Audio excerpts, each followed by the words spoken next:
Watchdog.com.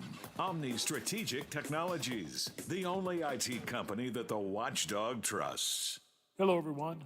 From the Watchdog, I'm Darnell Foster with a look at your local weather forecast for your Wednesday. Clouds and sunshine mixing throughout the day. An afternoon high near 41. Mostly cloudy through the overnight with temperatures down to about 24. You'll see mostly cloudy skies for your Thursday with highs in the mid-40s. Have yourself a great day, everyone. From the Watchdog, I'm Darnell Foster. The views and opinions expressed on the following program are not necessarily those of this station or its sponsors. Live and local conversation continues. This is the Afternoon Drive on the Watchdog.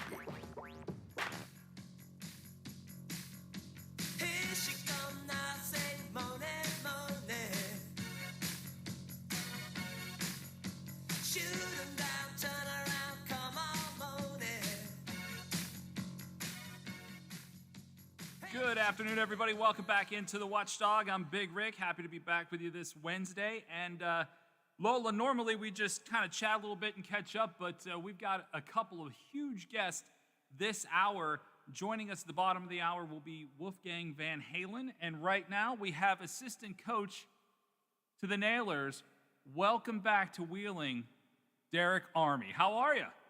I'm doing well, Rick. Thank you for having me on. It's hard to it's not every day you get in the same conversation with a Van Halen, so I'm digging that. Hey, you know what? If anybody, I have to, I got to tell you, when DJ called me about an hour ago and told me that because Coach was scheduled to be on with us this afternoon. This is the second time Coach has blown me off for the interview. No. But DJ said Coach cannot stop screaming, and I assumed he was screaming for Van Halen, but apparently his voice is a little raspy from getting the fellas into shape. Yeah, he lost his voice the last day ago, just trying to get the boys going. But I'm sure he's yelled for Van Halen in his day. I'm sure that he did. You know, one of the things that is so great about having you back here is just what you've already said in the first 30 seconds. You're a guy that understands and likes Van Halen. You get where you are in this world. And your personality has led you to so much fandom in the ECHL in general, but right here in Wheeling. And I mean, you're from Rhode Island. Wheeling's not necessarily your home, but obviously, as a guy who comes from a coaching family and someone pursuing a coaching career, what better way to end up than back into Wheeling, where you know people already love you? Oh, for sure. I couldn't be happier. It was one, as things shook up. I know my wife and we loved our time here playing, and then, now to be back is incredible. And, I love the community. I love the people. I love playing here. So it's great to be back, that's for sure. But it's definitely a good spot, especially, too, to start to kind of be in the coaching path and learn from Mark here. It's huge. But I'm just looking forward to it. Well, again, I think speaking for most fans of this team, we're glad that it's you. I mean, obviously, you got to get used to some people when there's coaching changes and things like that. And on this level, coaching changes happen more often than they do necessarily, at the NHL level or AHL level. But ECHL coaches do tend to change quickly, and when you don't have to, I guess, or I don't want to say adjust to a new coach, but to know what at least one particular coach, being you, is going to bring to the table, as you did as a player, is great for the fans. And in this obviously strange year, I think it's going to be difficult for you because you guys are in kind of a semi-bubble, have to stay away from certain things. Man, fans are just going to want to talk to you. And it's going to be, I'm sure, very difficult for a guy like you that just trends so outwardly to fans to be like, I want to talk to you guys too, but I got to stay over here. I just can't do it. Yes. No, it's definitely hard. It's one, especially coming back, as a player, I always had my spots in here. I loved being at Center Market. I loved going over to Generations or, the 19th hole or Ye Old Alpha or, any of the places around here. I've loved it all. And, you get to see people and meet them there. So I'd say the hardest part is, you don't get to do that. And I think that was one of the things that I was looking forward to most. hoping things were back to normal. And I think now still looking forward to that. And, now that for me, I got a little one now. And so my wife and I, we want to be able to take him to the games. We want to be able to take him out and, be out at these different spots and see people and kind of introduce him to hockey and have him in the locker room. And, unfortunately right now, there's some things we can't do, but, I guess the price you pay to be back to work. So I'm happy to be back.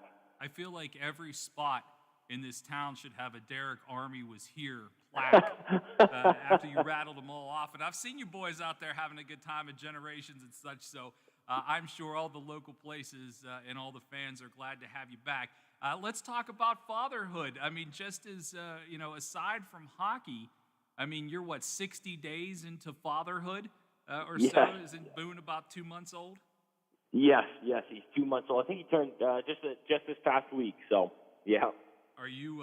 How are you adjusting to diapers and dad duty and getting up in the middle of the night and that kind of stuff? It's different. I mean, I've always had a little bit of going into the pregnancy and whatnot. I've always had a softer stomach, if you will, to things of that nature. So going into it, my wife, I was like, I don't know, like I might be throwing up more than the baby. But thankfully, no, I don't know if a dad mode kicked in or something, but, nothing bothered me.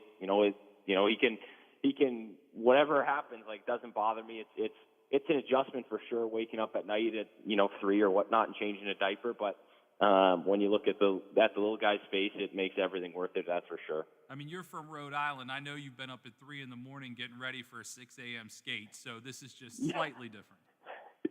Yes, a little bit different now, but my wife's great. She's very helpful and supportive, and obviously with the job and whatnot. So she's been great. She's been a trooper, and watching her in the hospital in itself was a true test to women everywhere what they have to go through. Well, on behalf of all Nailers fans, we're all very happy for you and proud of you. But you're welcome. You said an interesting term, dad mode, which is essentially what coach is. You have to, and you're still a young man. Are you? You're 29 or so? Yeah. You're still a young guy who is now going to coach younger guys than yourself. And I think there's probably, a player or two that's around your age, maybe a few years older on the team. Because this team is, on paper, a monster. The way that this team has been collected. You have to dad mode a lot of young men and really kind of wrangle them from doing things that you and your teammates back in the day just took for granted, like going to Generations, getting a beer after the game and mixing it up with fans. Like, you got a lot of dadding to do at home and on the ice. Yes. I think I was fortunate too. My last few years here, when I was a captain and whatnot, we had some younger guys, and I think, I've always wanted to coach, and you run hockey camps with kids in the summer, so I've always enjoyed that. But as I turned pro, and then I started to learn, I learned from guys here and I learned from guys in the American League, and I wanted to pass that down. And so for me, I was able to kind of pass that to the guys that I had here, the rookies, and then even when I was in, Milwaukee and, different spots, just help kind of, I guess mentor in a sense the younger guys. So for me, it's no different. Like, I want to pass along, the good information that got me to the American League and got me to play in a game in the NHL. It got me, where I am today. So I want to help, the next generation, whether it be the younger kids who you see a kid on the glass that you can help, or you see just guys in the locker room. I want to, kind of help people, whether it be fall in love with hockey or just, appreciate, being around the game. I think you're that guy. You come across as that person. And tell me a little bit about Tim. He probably influenced your coaching quite a bit in your style. Your dad has quite a coaching resume as well. Yeah. So we grew up. My brother and I grew up, and my dad's, obviously he was coaching from when we were young, and he's coached over 1,000 NHL games. So for me, my brother and I, when we were little kids, he'd be working. So he's with the Capitals at the time, in his little office in our house, he had 2 monitors going with the NHL games, and my brother and I, from our bunk beds, from the bottom bunk bed, you could see what was on, what he was watching. So at an early age, my brother and I would stay up late, and we'd just sit in the bunk bed together and watch hockey and talk hockey, and then we'd go in the locker room and we'd play mini hockey in the in the Mighty Ducks locker room, or we'd go on the ice in Washington and you'd be skating with you name whoever it is, we were able to skate with them, whether it be Peter Bondra or Jaromir Jagr. And to me, as a kid, it was the coolest thing in the world. It was the coolest thing watching my dad, and it was the coolest thing just to be, around hockey and around the NHL. And for me, that's what I grew up with, and that's what I wanted to do. Like, that was my passion. So that's what I wanted to do. And, eventually for me, that's what I want to do, is pass that down to my, to my kids, is that appreciation and that, kind of excitement to be around the hockey locker room and, take my kids on the ice, or, come in the locker room and play mini hockey with Boo. And those are things that, I want to pass along. Your excitement for this game is coming through my headphones. I can hear how happy. No, I'm serious. I don't, I don't need to blow sunshine for you. You're just, you are that guy. And in listening to you passionately talk about hockey, and I'm still a hockey player, even as an old guy, and I certainly never hit the level that you have hit. But hockey is the easiest game to fall in love with as a kid. I am convinced of that. If you grow up in a household with brothers and a father who is actively involved in hockey, and then they take you into the Capitals locker room, and Peter Bondra and Jaromir Jagr are, you're shagging pucks for them. It's the easiest game to fall in love with. It's just magical. Yes, and I think that for me, one of the best parts is just for, anyone, whether their dad's a coach or not.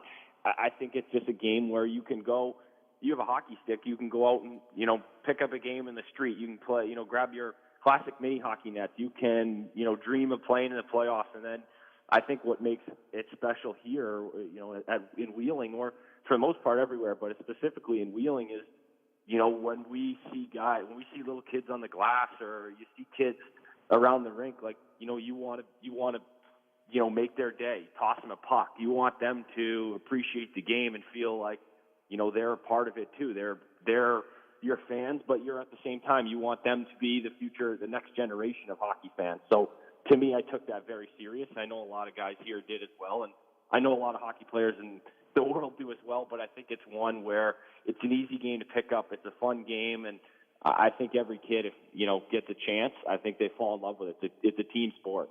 Oh, it certainly is. And before we touch on the guys that are on the ice now and what you're seeing out there, what is it about Wheeling hockey fans? Is it the I guess, closeness to Pittsburgh and the fact that they're in an organization with the Penguins that makes it so special? Is it the fact that this is the team that the city of Wheeling and surrounding area can grab a hold to? Is it because you're so accessible as players? What is it that makes Wheeling such a special hockey town? I think it's just, obviously the history plays into it a little bit. I think that there's a passion here. It's obviously from an ECHL standpoint, they've sent the most players to the NHL out of anyone in the league. There's, you look at the Stanley Cup and you have Kunak, or you have Rowney and Archibald, guys who have been there, the Smith, and, you have that in itself is special. But I think what makes it is the fans, their passion for the Nailers. And for me, it was evident when we went to the Kelly Cup finals, and we would walk to, I'd be with the guys and we'd walk to Center Market, or you'd be out in public and everyone would just be like, oh my God, hey, what are you thinking for the game? Like, we can't wait to go. And, when you come out on the glass and the place is, it's full, and, you listen to the news, or you're driving in and you just hear about the Nailers, and, people care about it. And I think, like any little town or little city in the world, it's, you got to have that one thing, whether it be a minor league baseball team or something that people rally around. I think here, specific to Wheeling, it's the Nailers. And I think there's times where the team really embodies the city. And I think we were one of those teams in the past that was, we were hardworking. We were, maybe looked down from the past as, hey, these guys maybe aren't good enough in some spots. So here they come, and you kind of rally, like, don't look down on us. Here we come. Like, we're going to blow by you. And I think that's kind of what the city is like. Is it's a proud city, and I think we were a proud team. And I think it's good to represent a proud community and one that really loves hockey. I think the team does all of those things and embraces, the essence of Wheeling and the way that they play. And you mentioned Archibald, you mentioned some of those guys that have made it to the big club. What are you seeing out there, Derek? I mean, this roster is kind of like a hit list of guys that can play. I mean, just flat out play, and then you picked up a couple of guys that from the AHL that would be playing in Wilkes-Barre if they were going to start, but they're not starting till February. So, I mean, who are you seeing out there that's going to light a fire? Any surprises of somebody you've not seen before, and you're just like, wow, this guy can go? I mean, for me, we have a couple guys. You have the who you expect in a sense, but you this Michael Jolie, who was the MVP when Colorado Eagles won the Kelly Cup, and then the past 2 years, he's almost been a 20-goal scorer in the American Hockey League. And you watch him in practice, and his skills are through the roof. And then you have a young kid who would be in Wilkes-Barre and he is a guy who, for us, he's incredible. Like watching him with the puck, he's got so much skill, and he was, his name for the fans is Felix Robert. And for if you were a real hockey fan and whatnot, the first overall pick in the NHL draft was this Alexis Lafreniere, who blew away the queue, and he was a hands down number 1 overall pick. And this kid was maybe, I don't know, this Felix Robert was a few points shy of him. So, it wasn't too far off, obviously different players, but the kid is, he's electric. And then, obviously there's different guys who have stood out for us as coaches, but it really is, we got some high power offensive guys. Yeah, I can't wait to see this. And I know that comes with getting players sent down to you is going to be some of these guys that by rights should be able to make this team. You're probably going to have to sit. And that's probably a difficult decision from a coaching standpoint, because some of these guys came here banking on being able to play. It's just it's 2020 rules. Anything goes. Yeah, no, it's crazy. Who's playing and whatnot. And even, you look at the free agents around the league, or for that matter, for the league itself, it's unfortunate in the sense that the fans, you can't have a full building, because it's honestly, it's like an American hockey. It's rivaling the American Hockey League with how talented the rosters are, the teams that are in right now. It's going to be real high quality hockey, and I think it's obviously unfortunate the fans all can't be in the buildings, but there's going to be some serious names down here right now, and it's exciting as a coach to be a part of that. But it's different in the sense that some guys who would maybe have jobs on a regular year, can't quite cut it in the league right now. Yeah, it is an unfortunate byproduct of what's going to happen with 2020 and so many leagues, so many teams not playing. But unfortunately, that will happen to some guys. Fortunately for those of us that love Wheeling Nailers hockey, the season starts on the 12th. Do you have any lines together? You seeing anything, or are we just going to wait until opening night and find out what you guys put together? I mean, I think we have some good combinations right now. We're kind of more, in a sense, this is like obviously the tester phase a little bit. So we have an idea of where we want guys to be, but right now it's more trying to find those line combinations. So trying different guys with different line mates every day. Trying different D pairs. So just trying for us as coaches to see guys in whether it be different roles or with different people, so that you get a sense of going into the season. But I think the guys to watch would be this Felix Robert and this Michael Jolie, offensive guys. And I think we have some former names like a Cody Sylvester, who's been here for a long time. But and our goaltenders, right now look very good. So it's a good product. But I wouldn't say we have any particular line pair to say right now. I saw the Solar Bears signed a guy that has, I think, 60 games under his belt at net in the NHL. So the competition is going to be fierce as well. Yeah, it's exciting. You take for me, it's stay in hockey too. There's one thing I love competing. I love competition. I love being in the heat of something. And I think that's, it's going to be exciting this year because teams are so good. And, I'm sure the guys are really excited, but it's a cool time to be a coach here in Wheeling.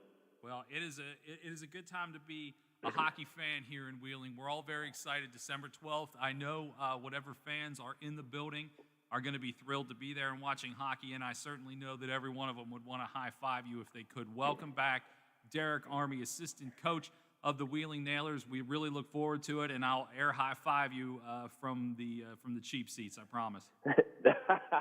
Thank you, Rick, and I look forward to hearing the Van Halen interview. Yeah, stick around right here on the Watchdog. We're going to wait here for a couple of minutes, and Wolfgang Van Halen, son of Eddie, will be joining us in just a few minutes. Derek, thank you. Take care, and let's go Nailers.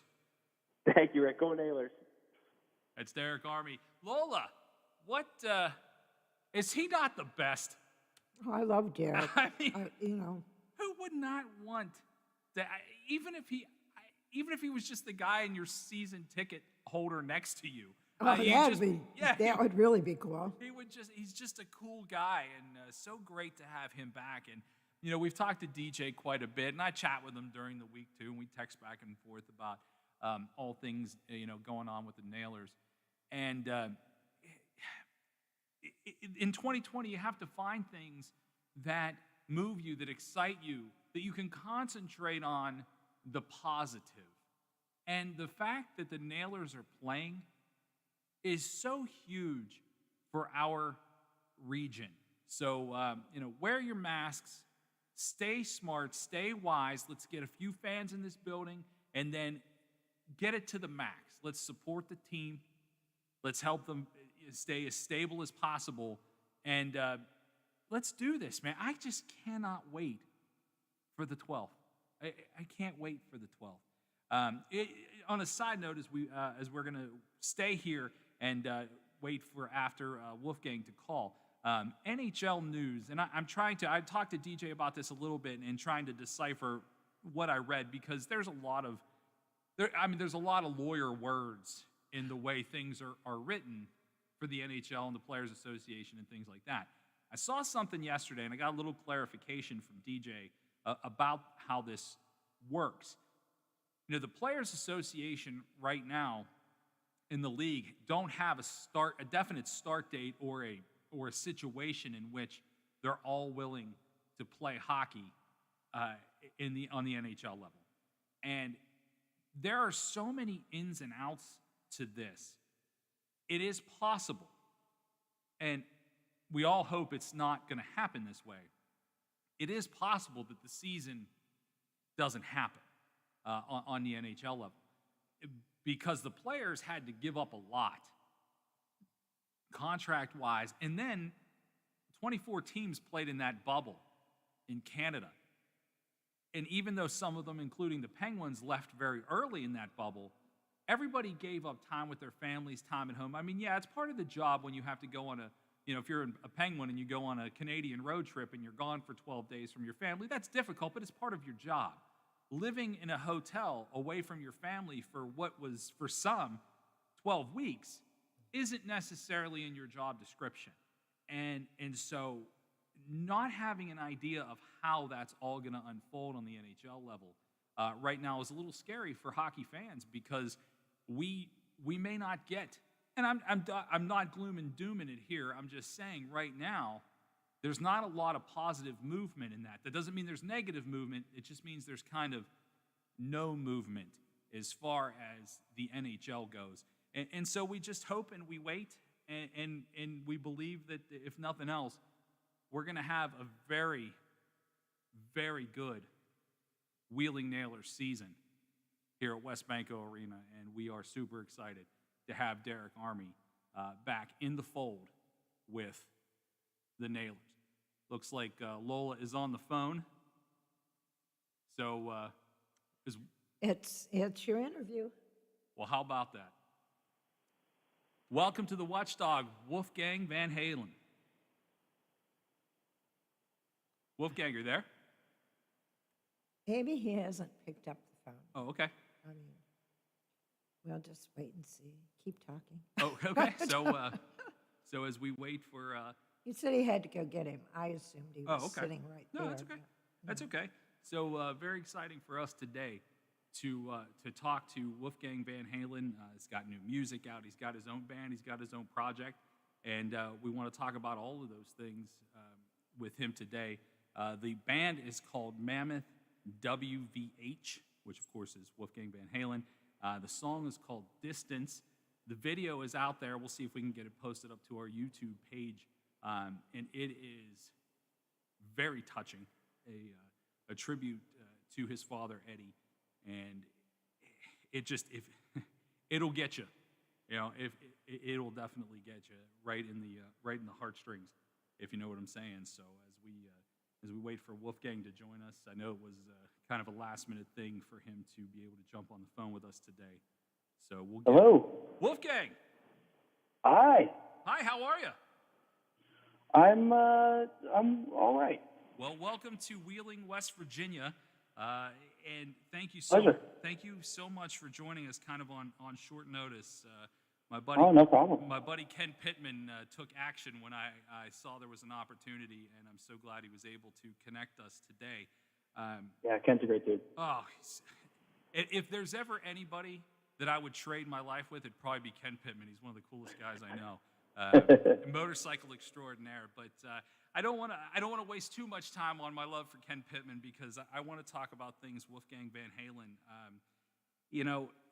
On behalf of every listener to this station, our condolences. As someone who misses their father every day, I in a way understand kind of what you're going through. And when I wanted to share this just quick little story, a personal thing.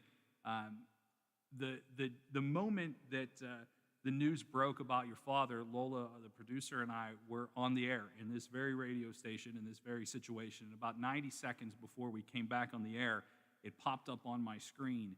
And we both, after the initial jolt and probably a tear or two between us, came back and talked for 30 minutes about Eddie Van Halen. And when that was over, someone sent me a text and said, "How did you find all that Van Halen information so fast?" And we discussed his work with Michael Jackson. We discussed his reference in Back to the Future. Yeah. And someone said, "How did you find all that information that fast?" And I said, "I didn't. I just knew it." I mean, the influence that your father had on so many things in pop culture, has it hit you more in his passing, or were you really in tune with how big of a deal he was to other people while you were growing up? Because I've listened to interviews you've done in the past couple of weeks, and it sounds like you keep thanking your mom for keeping you normal. I mean, was it understood how incredibly influential your dad was? Oh, for sure. Absolutely. Definitely. And like I said, the things I've heard you say about your mom, like I told my mom yesterday, my mother's 76, and I said, I'm going to be talking to Wolfgang Van Halen tomorrow. And she was like, "Oh my God, I remember when he was born, and Valerie Bertinelli and things like that." You kind of grew up to many different generations of people knowing about your life, because it wasn't just rock fans. It was people like my mom who followed your mom's career. So you've been in an interesting spot your whole life. And Yeah. I just think it was so wonderful, the things that I heard, and I listened to your full Stern interview, and I'm sure that was the very first post. Yeah, that was the first one. And you could tell that you really just wanted to praise your mom and all that too. She's a great mom. Yeah, I mean, she really, really must be an incredible mom. I also heard you say that during that interview with Howard, you said that you were going to keep the equipment company going. The EVH, and you're doing that with a partner. Are you discovering any interesting or intricate things you didn't know existed equipment-wise that your father kind of was tinkering with or left behind? Oh, no, not at all. I've been aware of everything. Just like my father left a huge vault of recordings, he left so many ideas for the brand that we're excited to work on and bring to life. You seem to get it so much more than any other young man in this position that would be in. I mean, you were left with a lot of things, and I don't mean that in a materialistic or financial way. I mean, you were just left with a lot of things on your plate. As I mean, as Eddie Van Halen's kid, you would have to be left with a lot of things on your plate, and you seem to be handling them, at least in a public eye, flawlessly. Is there anything that's kind of dragging you down or hitting you like, I don't know what to do with this? No, it's because he trusted me with it. Well, I can see why. If he has the confidence in me, then I don't even need it for myself, because he believed in me enough that I could take care of this. So I think that's what gives me the confidence to push forward, is that my dad believes in me so much. Well, I mean, it's obvious that he did that. As a junior in high school, you were playing in Van Halen. I mean, that takes confidence beyond. I mean, it's even out of comprehension for anybody in a situation that's not you. I don't know who steps in and takes that. I mean, who could do that as a teenager? Only you, I think. You know, was there any hesitation on your behalf as a teenager to jump into that spot? No, because it happened so organically. Like, we had been playing together for about a year or two at that point, and it was just so fun that, you know, Al, Dad, and I became such a musical unit as a trio that we played every day. That it's like, it was just such a comfortable thing that I didn't really think twice. Yeah, I mean, it's just... And just being there for Dad was probably the most important thing, because he was, you know, freshly sober, and he needed that support because he had horrible anxiety, just like I do, and we just leaned on each other like as support moving forward. You can tell when you watch the video for Distance, the full video, that you did need each other. And it is beautiful. I mean, if any, in the Distance, although it is, you know, kind of directed directly at your father, it's a heartstrings puller for anybody missing anyone or anything. I mean, the video is beautiful.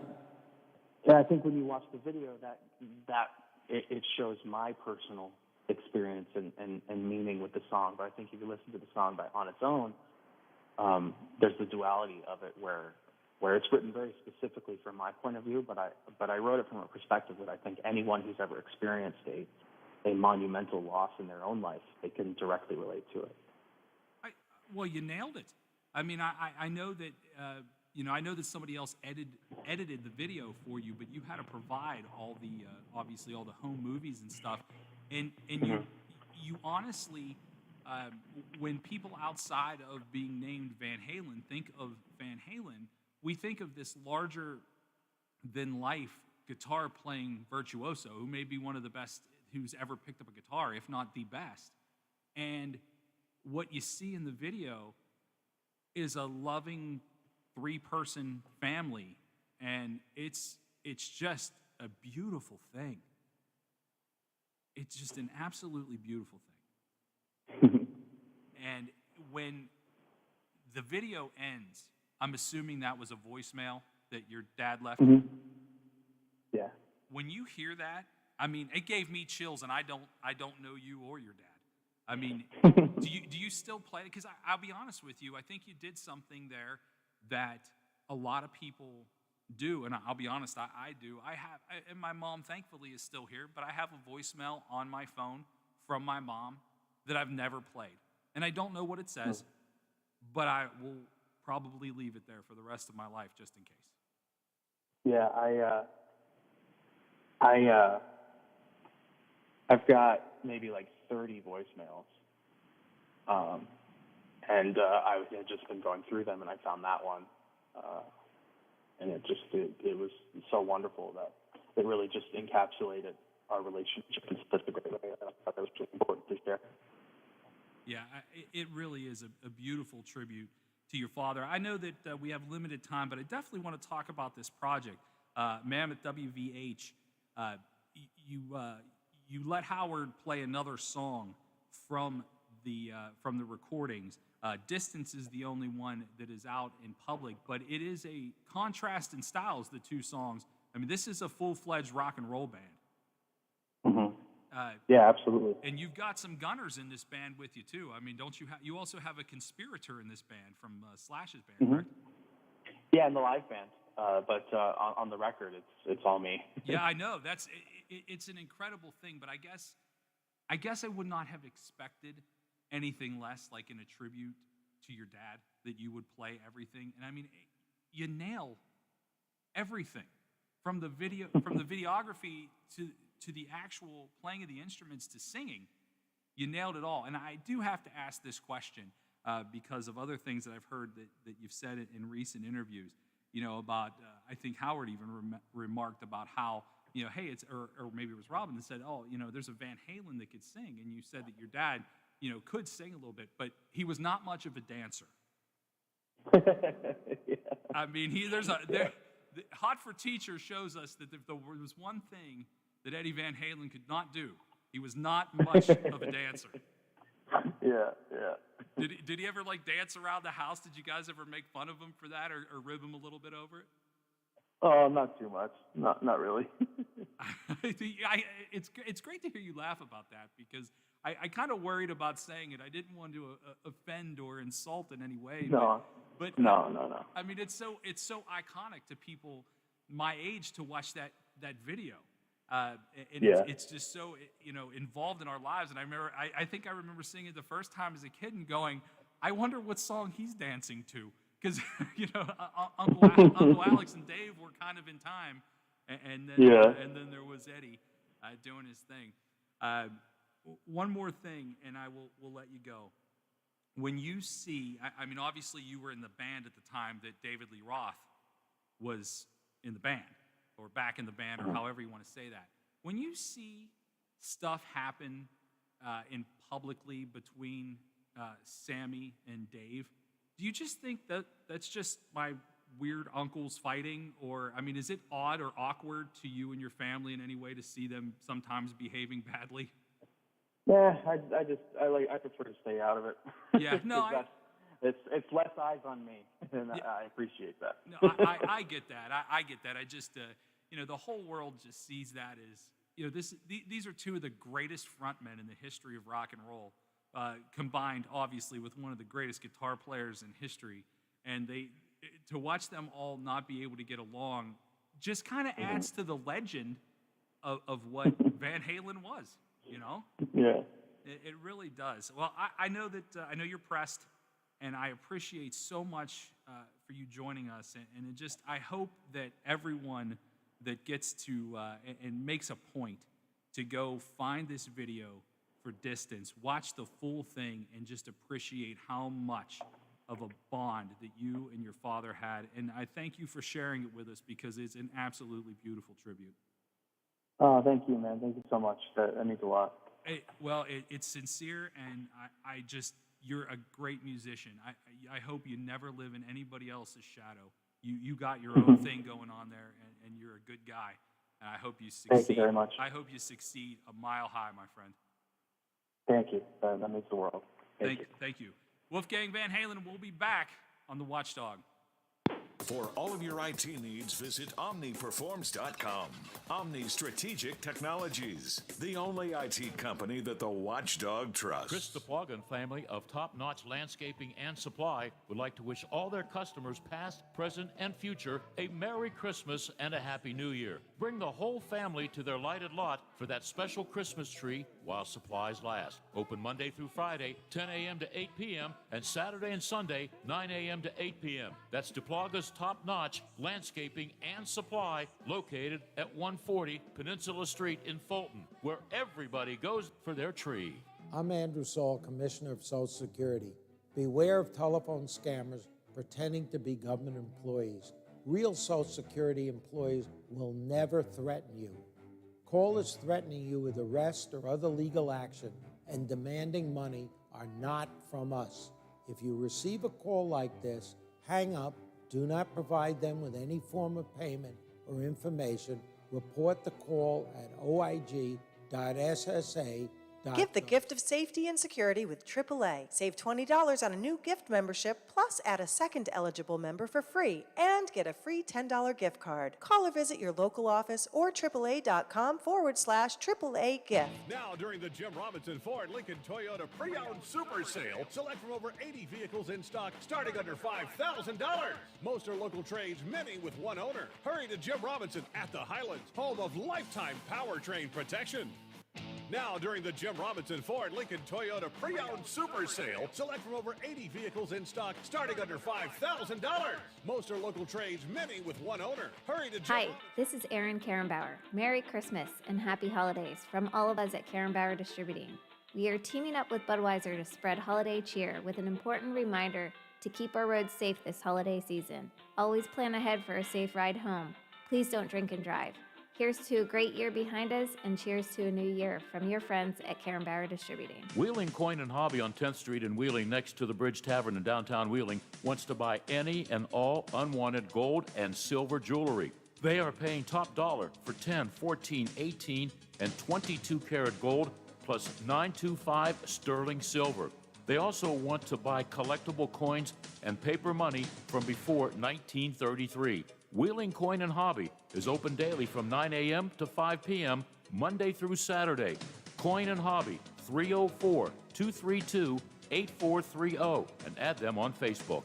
Have a festive adventure at Wheeling's Historic Center Market. Discover a unique mix of specialty shops and quality eateries. Hunt for the perfect gift or gift card at Center Market. Find everything from art, antiques, coffees, wine and craft beers, cigars and fine olive oils, to fresh seafood, local honey, jewelry, vintage decor, toys, and clothing. Meet friends and explore this iconic holiday shopping destination. Experience Wheeling's Historic Center Market. Does your company's website work for you? Is it helping attract new clients and improving your brand awareness? If not, or you don't know, contact the team at Omni Strategic Technologies. With expert web developers, they build amazing web experiences that help their clients perform better. Contact Omni at 304-242-7600 or visit them at www.omniperforms.com.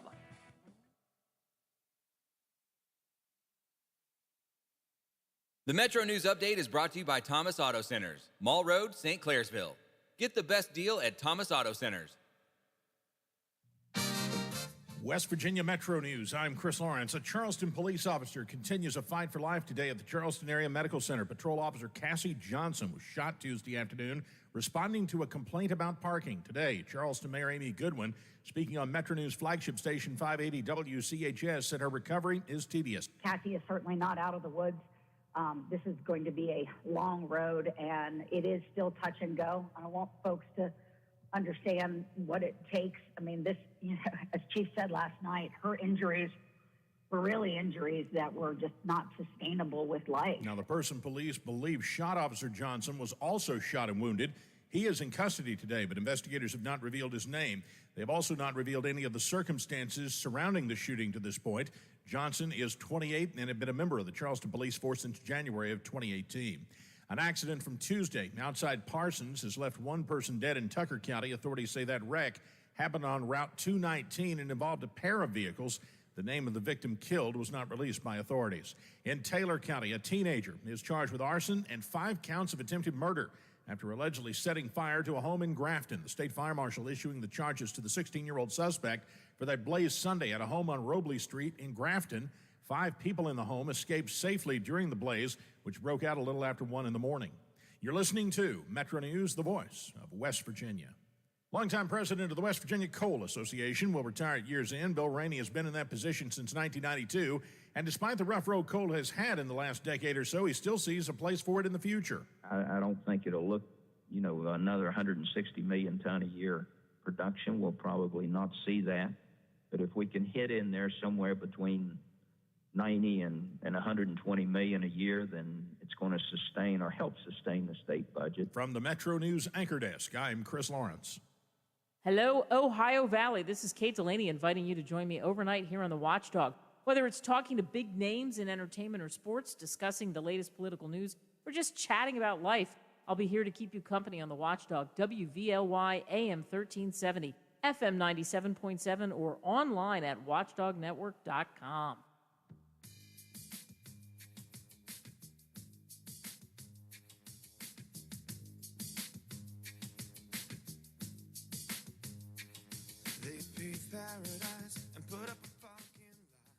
Welcome back. It's 2:51. This is the Watchdog and Big Rick. That's Lola, and we just talked to Wolfgang Van Halen. And Lola, your thoughts about that? I mean, he sounds like a young man who's still trying to not only come to grips with, his father being gone, but being able to talk about it publicly. And I mean, he's done some interviews, and I've heard a few. Like I referenced listening to his Howard Stern interview, which was about an hour and 35 minutes. And Howard is the best. I mean, let's just call it what it is. I mean, that guy could talk to anybody about anything. And he had a little bit of difficulty warming up to Howard as well. But, I mean, what an incredible upbringing that must have been. Like I said, I talked to my mom last night. My mom is 76, and she is in a nursing home. So the things she has to talk about are pretty much limited to what she saw on television. Yeah. And so she asked me what was going on, and I told her I was coming in to do the show today, and I said I'm going to talk to Eddie Van Halen. I said, "You remember Van Halen?" And I don't mean to talk to her in an elementary way, but I mean, how often does your mom listen to Van Halen when she's 76? I mean, my mom did. She forcefully listened to it because I was playing it so loud upstairs. Yeah. And playing 5150 as loud as possible. But and she said, "You mean Valerie Bertinelli's son?" And That's how a lot of people think of it. And I said, "Well, yeah, but I mean, it's Eddie Van Halen's son." And the things my mom remembered about Valerie Bertinelli and Eddie Van Halen being married, like they were on the cover of People when Wolfgang was born. And it amazes me sometimes when an individual can transcend multiple generations, multiple, in our business we refer to them as demographics, but essentially for me to have as much passion about Eddie Van Halen at 43, and my mom to have specific details about Valerie Bertinelli, Eddie Van Halen, and Wolfgang at 76, you are woven into the fibers of pop culture. Oh, absolutely. There's a lot of people that were, very famous for music back in the 70s and 80s that, spans generations. Sure. And kids are just as into that music now as we were back then. And it's amazing. It really is. The only other example of that, because I was kind of blown away by my mom talking about it so matter-of-factly, that I was thinking about who else have I told my mom. I a lot of times the things that I've done in my life, my mom doesn't always get it. She has never understood this radio rock and roll thing that I've done for 20 plus years now. And I interviewed Ice-T. Yeah, I've done it several times, but the first time I interviewed him, my mom wasn't yet like in the nursing home and kind of in the condition that she's in now. And she said, "Oh, what are you doing this weekend?" I said, "Well, I'm going to Columbus, and I'm going to interview Ice-T." And she said, "From SVU?" And I said, "Well, yeah, but he's in a band called Body Count, and he's a rapper." And she was like, "The man from SVU is a rapper?" And, I guess I don't think of it. I didn't think of it at the time on a level that maybe I didn't see it as something that I don't get necessarily how it transcends to different generations, but it's weird how your mom can give you kind of a perspective on that. Like, just remember, you can make this more global if you think about think about it from every angle. And that was kind of how I felt, when I said Ice-T, and certainly when I told her I was going to talk to Wolfgang Van Halen. I thought it was a pleasure to talk to the kid today. I can't imagine what that's like. I mean, everybody at this point in their lives has suffered a great loss. And I mean, I lost my father at 15. And my father certainly wasn't Eddie Van Halen, but he was a pretty damn good dad and a lot to live up to. And that's in a small circle of people. I can't imagine what it's like to try to push that name forward when it's attached to arguably the greatest American rock band. I mean, we're talking Van Halen, Aerosmith. I mean, even though the Van Halens are American citizens, they're also, I think, German. But they're, it's an American rock band. I mean, who else is up there? Aerosmith. Yeah. I mean, it's not a big list of people that are at the top of the heap of that. So he's got to carry that name with him. He's got to carry that brand of equipment with him. I mean, Eddie Van Halen was a virtuoso, not only playing the guitar, but building them and changing out the pickups and making guitars do things that no one has ever done. I mean, listen to Eruption. You can't. Good luck trying to do that. You want to emulate that, you better start practicing now. Maybe by next Christmas, you'll get the first 4 or 5 notes. So I can't imagine how heavy that burden. No, I don't want to say it's a burden. I think burdens are wrong. But how he's doing it in a fishbowl. Yes. And that's the problem. Well, he's 29 years old, and when he was 2 months old, he was on the cover of People magazine. And now at 29, he is, just search Google. I mean, tomorrow, this interview will come up in the Google search among a million other hits for a million other reasons.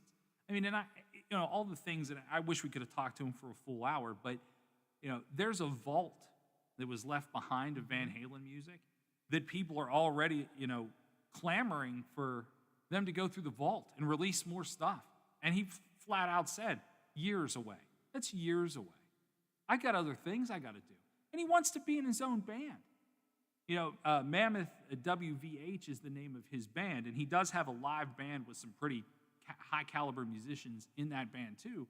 But if everybody just keeps hammering the kid to release old Van Halen riffs and things like that his father created, he's never going to be able to get out of that shadow. I hope that doesn't happen to him, but I could see how it could. That's a tidal wave. Absolutely. Yeah, it's an absolute tidal wave. I mean, how do you get out or away for when your last name is Van Halen? I mean, that's, try being a Rockefeller. It's probably, in terms of that, it's like having that name. If you're in the music business, so I hope he does find his way out of it. I think he's handling it with a lot of class. He took 15 minutes out to call us. Yeah. I mean, that tells you everything you need to know about the guy who's willing to get the word out and let people know. Unconventional hour, but a good one. We're going to take a break. We got some news coming up, and we will be back talking Steelers. It's about a 40-minute kickoff away on a Wednesday afternoon. This is the Watchdog.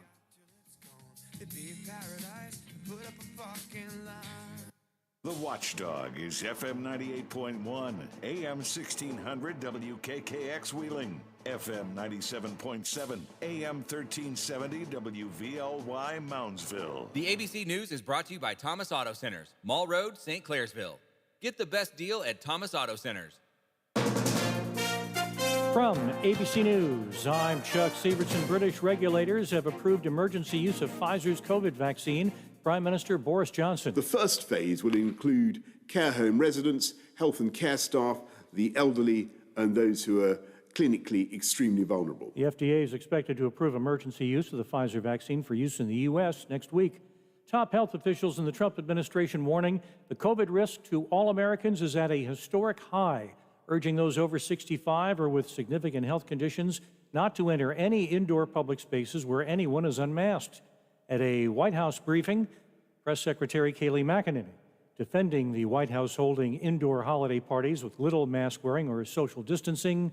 this way. If you can loot businesses, burn down buildings, engage in protest, you can also go to a Christmas party. The CDC is now recommending that travelers should get tested 1 to 3 days before leaving and test again 3 to 5 days after returning home. CDC Dr. Henry Walk. Testing does not eliminate all risk, but when combined with reducing non-essential activities, symptom screening, and continuing with precautions like wearing masks, social distancing, and hand washing, it can make travel safer. The CDC also changing its quarantine guidelines for those exposed to COVID, 10 days, not 14. If you haven't had symptoms or after 7 days with a negative COVID test and no symptoms. Newly unsealed court records reveal this scheme. ABC's Aaron Katursky. The 18-page document dated August 28th is heavily redacted, but described what a federal judge called a bribery for pardon scheme, in which an unidentified individual would offer a substantial political contribution in exchange for a presidential pardon. The document said investigators had seized communications from unnamed individuals involved and planned to confront them with the evidence. The Justice Department said no government official is or was a target of the investigation. You're listening to ABC News. Whatever you send through the U.S. Postal Service this season is so much more than mail or packages. In every carrier's hands is a card with your handwriting. In every box, on every truck, is your message that you care. We know how much goes into your holiday mail, especially this year, which is why we go the distance to bring you closer. Learn more at USPS.com/closer. Sales are rising quickly, but without another lead baker, Dale's Bakery is going to feel the heat. Hey, you're baking alone today. I have to handle this order for the restaurant down the street. Cool, but who's going to handle the pastries? He needs to hire. I need Indeed. Indeed you do. The moment you sponsor a job on Indeed, you get a short list of quality candidates from our resume database. Indeed delivers 2.5 times more hires than the other branded job sites combined, according to Breezy HR 2019. Visit Indeed.com/credit and get a $75 credit for your first job post. Terms and conditions apply. They haven't been taken to the cleaners over this, but now 2 California officials admit an improper visit to the laundry. A few weeks ago, Governor Gavin Newsom apologized for going against his own guidance and attending a birthday party at the very pricey French Laundry restaurant in Napa County. I made a bad mistake. Now, San Francisco Mayor London Breed's office is acknowledging the day after Newsom attended that party, Breed attended a different birthday celebration in the same partially enclosed room at the restaurant. Her office saying butt cases were lower then and that now Mayor Breed is limiting her movements. Alex Stone, ABC News. An update on the woman who spent 3 days in jail for refusing to close her Dallas hair salon in April, who's running for office. ABC's Jim Ryan. It was Governor Greg Abbott who ordered Texas non-essential businesses like Shelley Luther's salon to close to prevent a spread of coronavirus. Now he's thrown his support to Luther's opponent in the Texas Senate race. But she has the backing of conservative mega-donor Tim Dunn, who's given her campaign $1 million, unheard of in a race for the state legislature. U.S. officials say climate change, beetles, and a deadly fungus are endangering food for grizzly bears, specifically a high-elevation white-bark pine tree. The Fish and Wildlife Service proposal would protect the tree under the Endangered Species Act. They're almost wiped out in Yellowstone National Park. This is ABC News. Allstate now has deeper savings, and deeper savings require deep thoughts and a deep voice, like mine. Save for being a new customer. Save more for adding DriveWise, and save even more for driving safely. Visit allstate.com or contact your local agent for a quote today. As someone once said, saving today is money tomorrow. That's deep. Not available in every state. New customer savings based on early signing discount. DriveWise is an optional feature. Savings vary based on how you buy. Subject to terms and conditions. Allstate Fire and Casualty Insurance Company and affiliates, Northbrook, Illinois. Chuck Severson, ABC News. Highland Sports Complex is the coolest destination for sports and entertainment the Ohio Valley has ever seen. Pop in for some open basketball in our field house or reserve some turf time for your next practice or game on our synthetic fields. Online registration is open for development classes and leagues for youth and adults. Highland Sports is also the hottest destination for birthday parties and other events. So come challenge yourself on our play climb and enjoy your favorite virtual reality game in the arcade. No memberships required, so visit highlandsports.com to find your next entertainment experience and get ready to reach new heights. I'm Andrew Saul, Commissioner of Social Security. Beware of telephone scammers pretending to be government employees. Real Social Security employees will never threaten you. Callers threatening you with arrest or other legal action and demanding money are not from us. If you receive a call like this, hang up, do not provide them with any form of payment or information. Report the call at oig.ssa.gov. Chris DePlaga and family of Top Notch Landscaping and Supply would like to wish all their customers, past, present, and future, a Merry Christmas and a Happy New Year. Bring the whole family to their lighted lot for that special Christmas tree while supplies last. Open Monday through Friday, 10 a.m. to 8 p.m., and Saturday and Sunday, 9 a.m. to 8 p.m. That's DePlaga's Top Notch Landscaping and Supply, located at 140 Peninsula Street in Fulton, where everybody goes for their tree.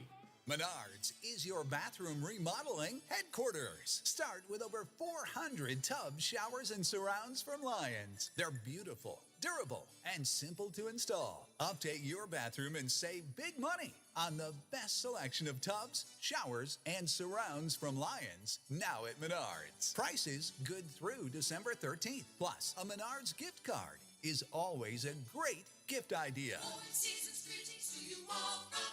For all of your IT needs, visit OmniPerforms.com. Omni Strategic Technologies, the only IT company that the Watchdog trusts. Hello, everyone. From the Watchdog, I'm Darnell Foster. With a look at your local weather forecast for your Wednesday. Clouds and sunshine mixing throughout the day. An afternoon high near 41. Mostly cloudy through the overnight with temperatures down to about 24. You'll see mostly cloudy skies for your Thursday with highs in the mid-40s. Have yourself a great day, everyone. From the Watchdog, I'm Darnell Foster. The views and opinions expressed on the following program are not necessarily those of this station or its sponsors. The afternoon drive continues with more news, sports, and talk on the Watchdog.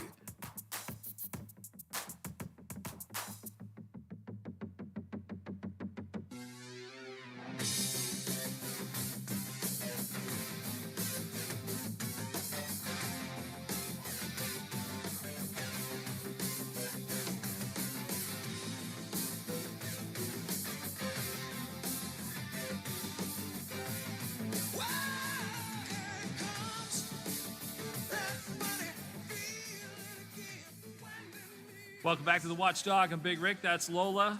You're hearing the sounds of Sammy Hagar, Eddie and Alex Van Halen, Michael Anthony, also known as Van Halen. Thanks again to Wolfgang Van Halen for calling us. If you didn't catch the interview just joining us, don't forget, everything is available to you at our Facebook page. You can find us at The Watchdog on Facebook. We also have a TuneIn Radio app. You can take us everywhere. And we are very excited. It was the first hour. We packed a lot in there, Lola. Sure did. We got a lot in there. So much love to Derek Army back in town. Arguably one of the most beloved Nailers in recent history. And just a pretty damn good guy. Glad to have him back. And he is assistant coach to Mark French this season. And really looking forward to the beginning of Nailers season coming up on the 12th. Yeah, I'm still like, wow, what an hour. What an hour we had. Let's talk about this. Are you ready for some Wednesday afternoon football? Said no one ever. That's never happened. And I'm serious. That has never happened. I think today is the first time the NFL will play on a Wednesday.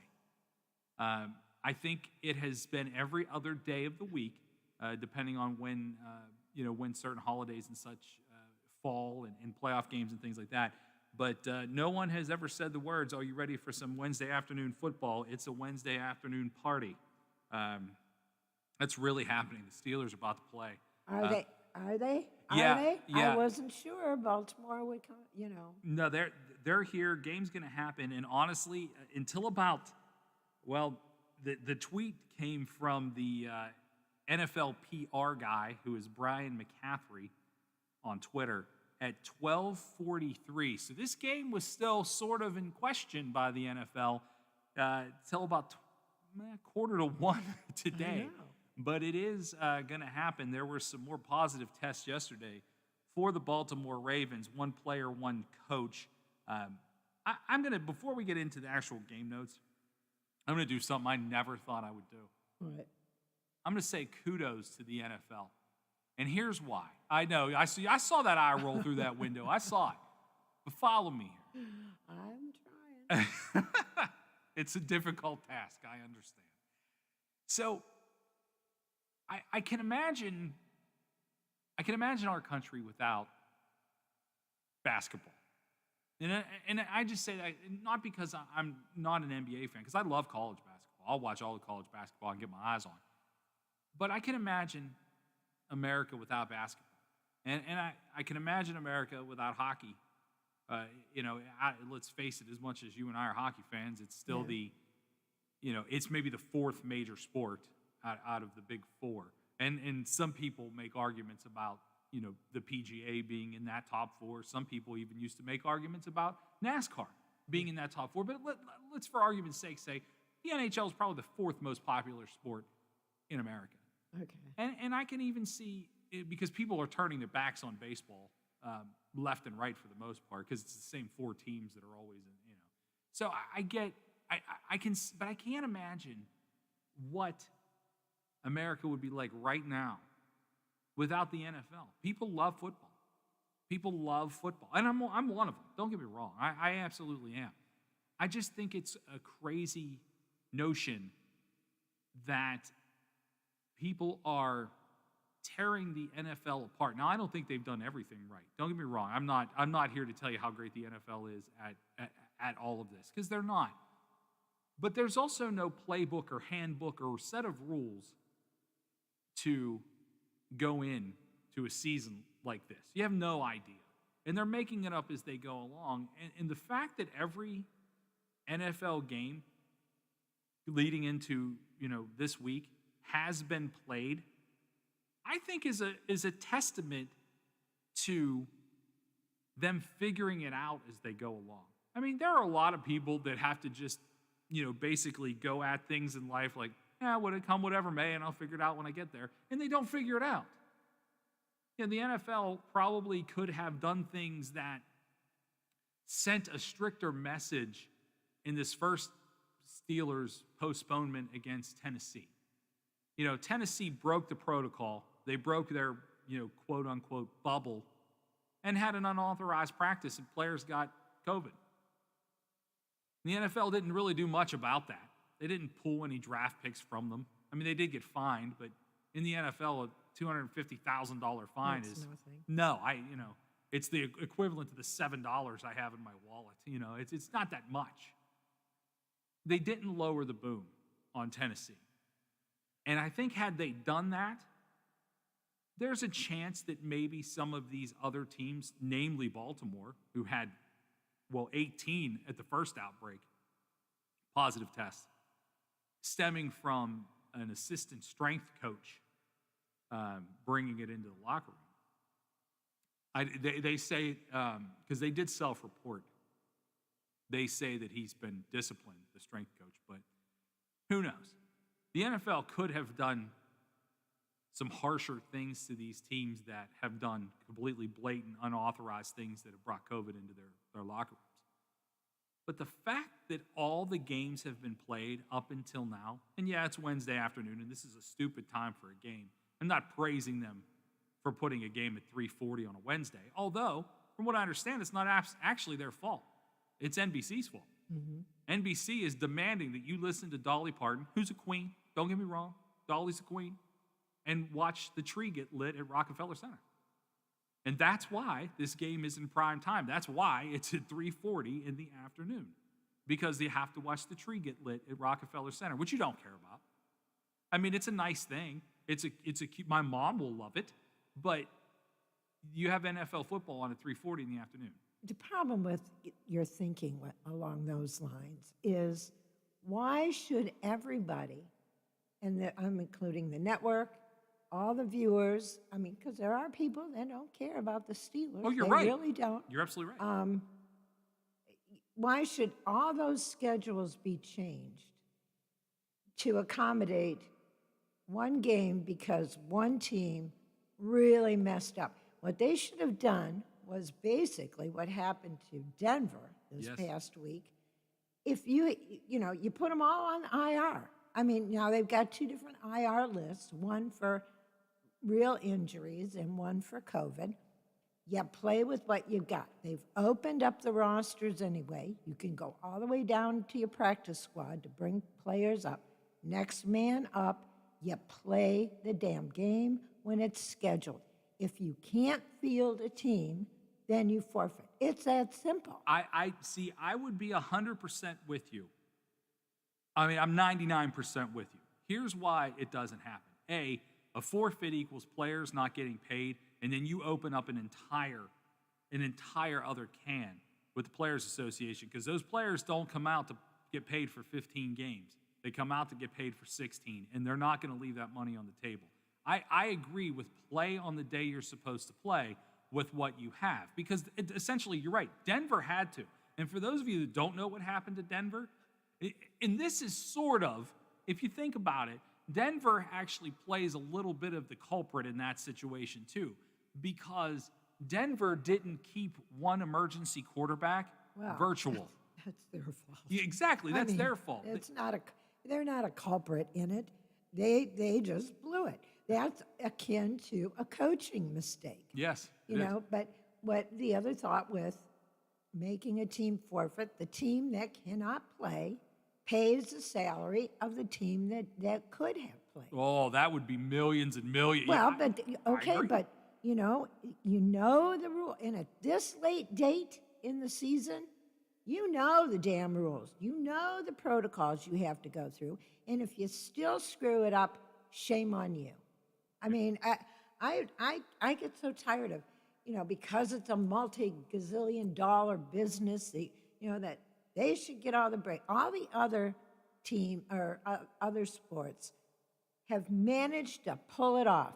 They've pulled together. The teams have really followed protocol and done the things they had to do to get to the end of the season. I don't know why the NFL should be held to any other standard than that, but it's the NFL. It's the Shield. You have to do it. I love your passion right now. Oh, I'll fire you up. I am being very calm at this point, but I just get mad, just because they're worth billions of dollars. What makes them any more special? Everybody else followed it. Hockey players followed it. We were just talking about it. 12 weeks away from their families. Yeah. Yeah, hockey players definitely followed. I don't think there was NBA, one. And we're talking gazillionaires there too. Not hockey players. No, hockey players are making a hot sandwich. Yeah, they can afford a case of beer periodically. But it's just now baseball really screwed up in the spring. They couldn't have done it any worse, I don't think baseball could. They had the opportunity to really set the standards. And instead, what'd they do? They quarreled over money. Yeah, they did it essentially what baseball does. And I love baseball. I love the game of baseball. And I mean, I don't know how I don't know if it's kosher, I guess, to talk about the Pirates and what they do and don't do. Yeah, why not? But the Pirates have managed to blow it year after year. Yeah. So I'm not shocked by anything the Pirates do. I know it. But I got to say, Major League Baseball. One thing does when they win. Yeah, well, that the money line on that was 20. I know. They lost 41 games and only won 19. So taking the over on that was the way to go for those of you that enjoy betting. Yeah. But it was a microcosm of the entire league. I mean, baseball was the first league that came back and could show the way. And boy, they botched it. And that's why I think, again, I get your point. You were saying that, why should everybody bow to the NFL and why should everybody move schedules? And I agree with you. And the fact that it's Wednesday afternoon is dumb. It's dumb. And you're right. Scheduling the tree lighting and Dolly and all those things, as a guy who plans big events, when he's not here and doing, living through COVID, scheduling something like that is so difficult. Yes, it is. That you can't cancel it. I think the league obviously would have preferred a prime time football game wherever they could have stuck it. But if it didn't happen today, it couldn't happen until week 18. And that was the thing they were avoiding come hell or high waters. We're not adding a week to this season unless 5 teams can't play. You know, we have no choice but to do that. And that's what they were avoiding. So today at 3:40 was the absolute last minute that this game could go down.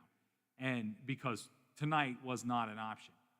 I do applaud the efforts of them getting all these games in. Because I honestly didn't think, and I didn't know you when this season started, but I would have happily told you, there's no way through week 11 that all the games will happen as scheduled. And they didn't happen as scheduled, but they did all happen almost this one was standing within the week and time frame that they were supposed to. I'm surprised. Now, I think when this is all over, and next year, Dr. Fauci, by the way, said we could have full football stadiums at the beginning, or sometime in the next season. Next season, yeah. And so we're not there yet, but there is some light at the end of the NFL tunnel, and the end of the tunnel for all of us that are dealing with this, which is every man, woman, and child from here to eternity that are dealing with this COVID thing. But if this full season does play, they don't have to add a week 18, and they do get to a Super Bowl with 25% capacity, which is now what they predict. That Super Bowl's in Florida, so they'll probably just open the whole damn thing up. Oh, probably. Just sell the tickets. Yeah. They don't care. Yeah. But I do. I think at some point, the doctors, the medical personnel, and the people that are pushing the league rules about COVID to get all this stuff within a couple days of the same week it's all supposed to have been played by now, I think is miraculous in a lot of ways. I think they will look back and go, we should have done this. We could have fined Tennessee and maybe sent a stronger message. But at the end of the day, I think it's miraculous that it's all being played out. 3:40 is the kickoff. It's about 20 minutes away. Let's give you an idea of who is actually playing in this game. Lots of Baltimore Ravens not playing. I don't believe they have any tight ends. Baltimore is built on running between Lamar Jackson, who is also not playing, and in the running game. They don't have that. They don't have any tight ends to block. They will have RG3. Steeler fans, beware. RG3 has burnt you before. He has. I mean, he's a guy that can run. He's not. Do you remember all the hype about RG3? Yes, I do. Yes, I do. He has had such a strange career. Of course, Yes. started with the nameless Washington football team. Was a starter. Yeah. Just couldn't get it to work. That's one of the sad things when some young man, and they're young. He's only 30. Well, I He's know, still but young, when he yeah. started, Cleveland has fallen into this trap. There's such hype in bringing them in that it's really unfortunate because you're throwing them into the lion's den without them being adequately prepared, A, physically, B, skill-wise, and most importantly, emotionally. Yeah. And, to just throw them in and expect them to do great things. Now, a lot of times their first season really is, but I think it's, one thing is fear. They get out there, whoa, I got it. And then, but then the real hype comes up in the off season. They've got all that money, and things just tend to break down some.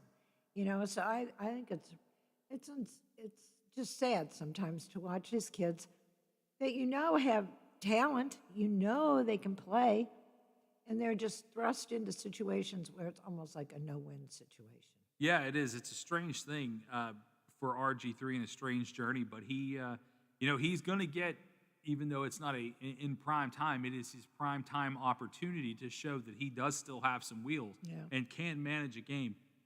He will have, looks like Mark Ingram and J.K. Dobbins, they are not expected to play. So with that being the case, RG3 is going to have to run the ball and hope he finds someone to throw it to because Snead is out, Willie Snead Jr. out of that game today. For Pittsburgh, no James Conner, No Stephon Tuitt, who has had a fantastic season. If you think that defense is the same without Tuitt, you are mistaken. And I'm not dogging them. They have played outstanding. They ball hawk. They do all the things that make a great defense. But Tuitt is a big part of that. He is out today, and just right before we started the show, and again, our 2 o'clock hour was so crazy with Derek Army and Wolfgang Van Halen, we didn't have a chance to mention this right as we started the show. Marquise Pouncey has been added to the COVID-19 list. So Pouncey is out today, not snapping the ball for the Steelers. I mean, there's a slew of players not playing in today's game, but those are the big ones on both sides. And it's so hard. I mean, you could say playing a team like Jacksonville or Cincinnati is a trap game for the Steelers because they outman everybody on those teams. This, where do you draw the line and say, Ben Roethlisberger should be sitting on the bench at the beginning of the second half because they should have such an insurmountable lead that you can give them half a game off? I don't know that it's going to play out that way. I really don't. I think that Baltimore is going to come out spirited. I think RG3 certainly has a chance to show off that he can still play and maybe find himself onto another team, perhaps a chance somewhere to start next season. I mean, this is your opportunity because Lamar Jackson's the starting quarterback there for the next 7 to 10 years. So it's never going to happen for RG3 in a full-time capacity in Baltimore.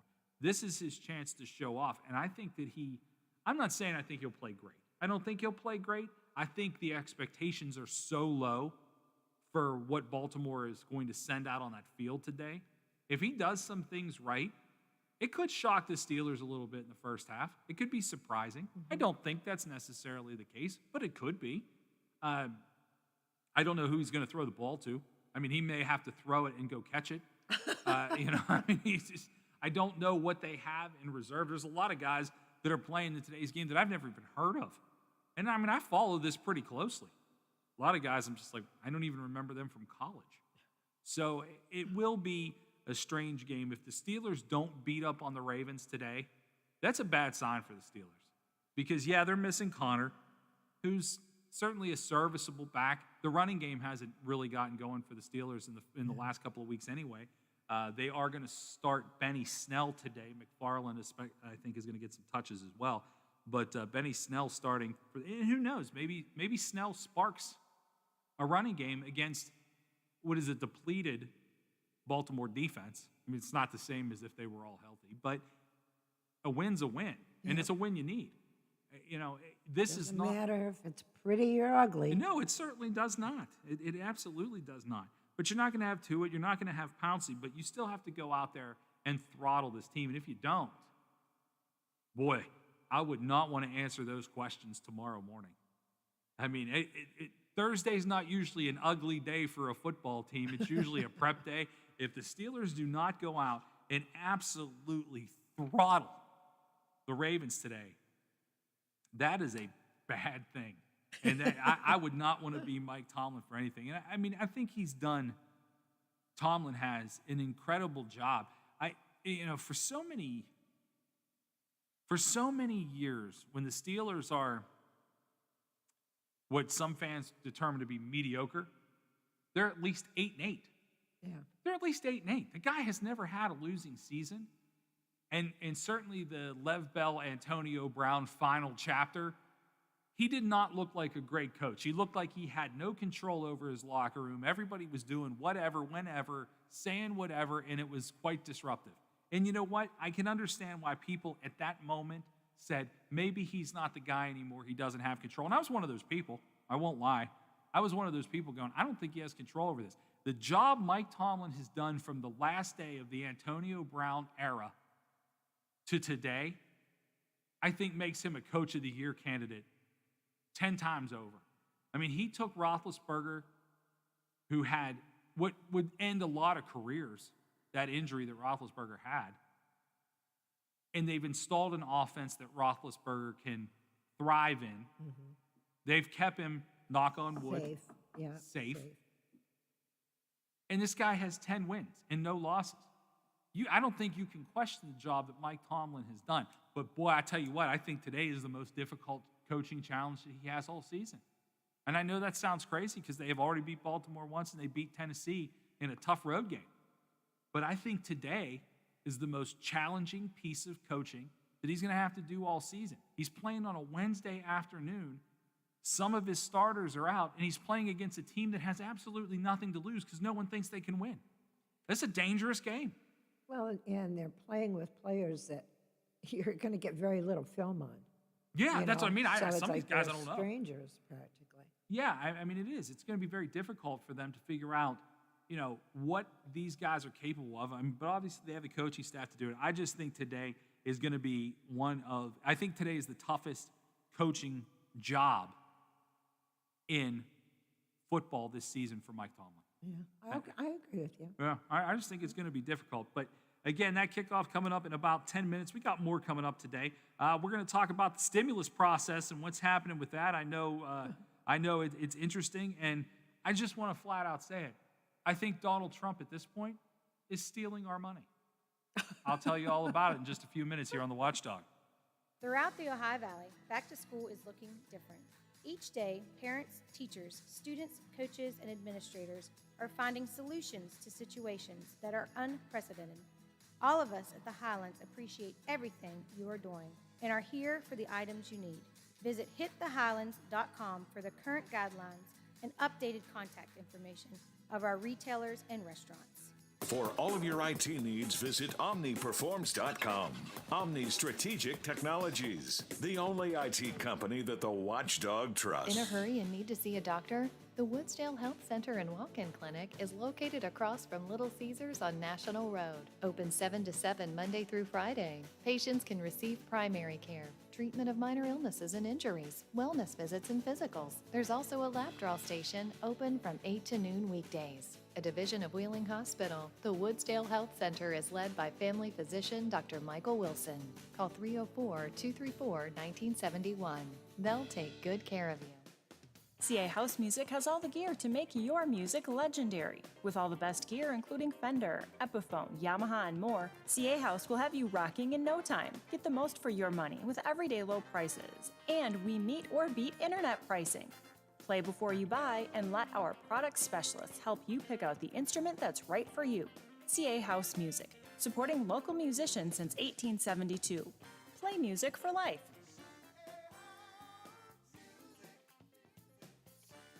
Plumbers and Steam Fitters Local 83 want to thank the owners and contractors of the Ohio Valley for using their locally trained workers to help build for the future. Local 83 helps design, fabricate, and build the gas infrastructure for the oil and gas industry here in the Ohio Valley. Plumbers and Steam Fitters Local 83 is 300 members strong and growing. They also do residential, commercial, and industrial work on both sides of the river. For more information, call Plumbers and Steam Fitters Local 83 at 304-233-4445. Does your dog need groomed or walked?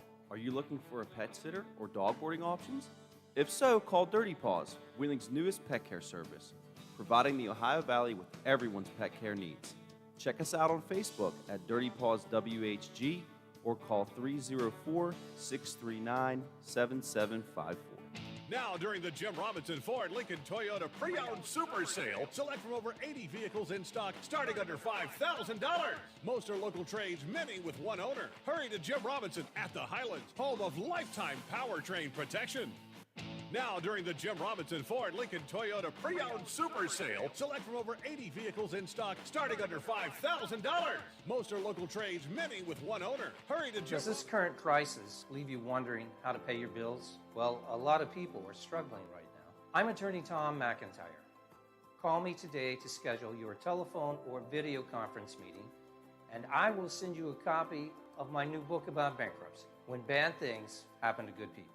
Call 877-456-4155. Together, we will figure out what to do now and what to do when this is over. We will get through this together.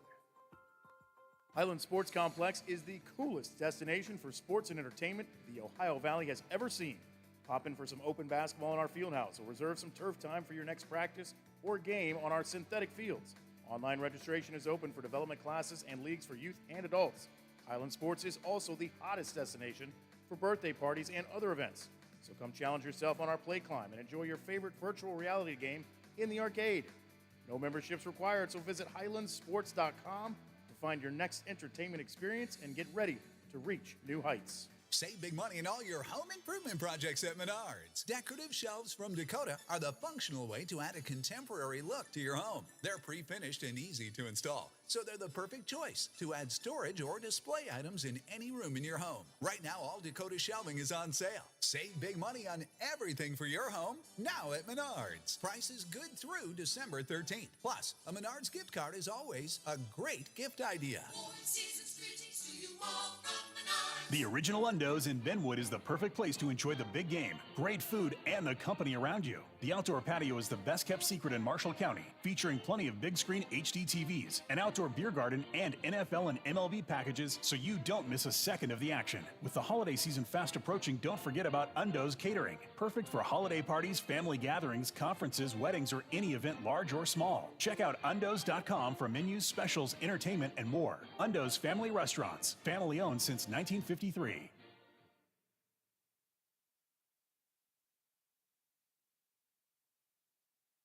Ball team takes center stage in a game against number one. Hi, everybody. I'm Tony Caridi. That story coming up on today's Mountaineer Report, brought to us by Kroger. Did you know that 1 in 8 Americans struggle with hunger? Yet more than 40% of the food we produce is thrown out. At Kroger, we know we can do something about this. We're donating more food to local food banks through our partnership with Feeding America. And we're working with World Wildlife Fund to end food waste. But we can't do it alone. And we hope you'll join us in creating a world with zero hunger and zero waste. Visit thekrogerco.com to learn how you can help.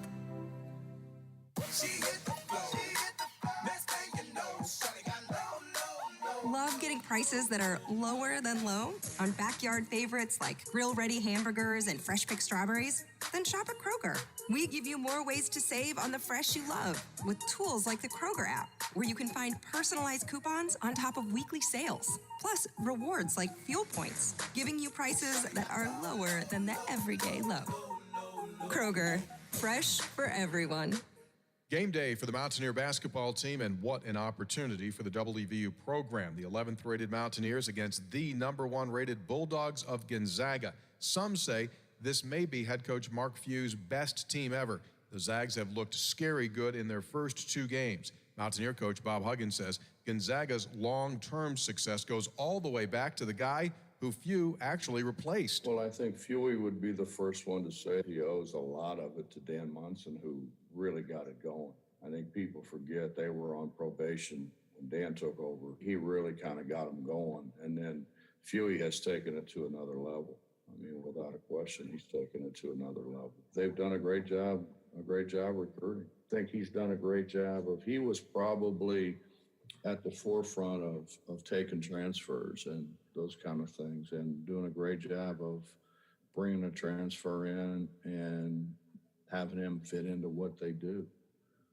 You go back and look at the team that we lost to in the Sweet 16. I mean, they had a bunch of transfers.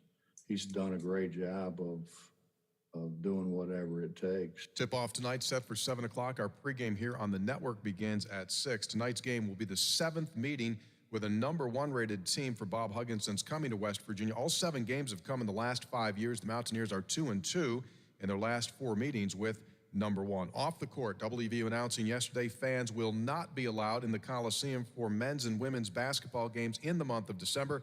The formal decision made by university and local and state officials. That is today's Mountaineer Report. It's brought to us by Kroger, the official grocer of WVU Athletics. I'm Tony Caridi on the Mountaineer Sports Network from Learfield, IMG College. He may have the voice of an angel, but his face has more of a Hell's Angel vibe. He's Bill DeFabio, weekdays noon to 2, only on Watchdog Radio, and now Facebook Live.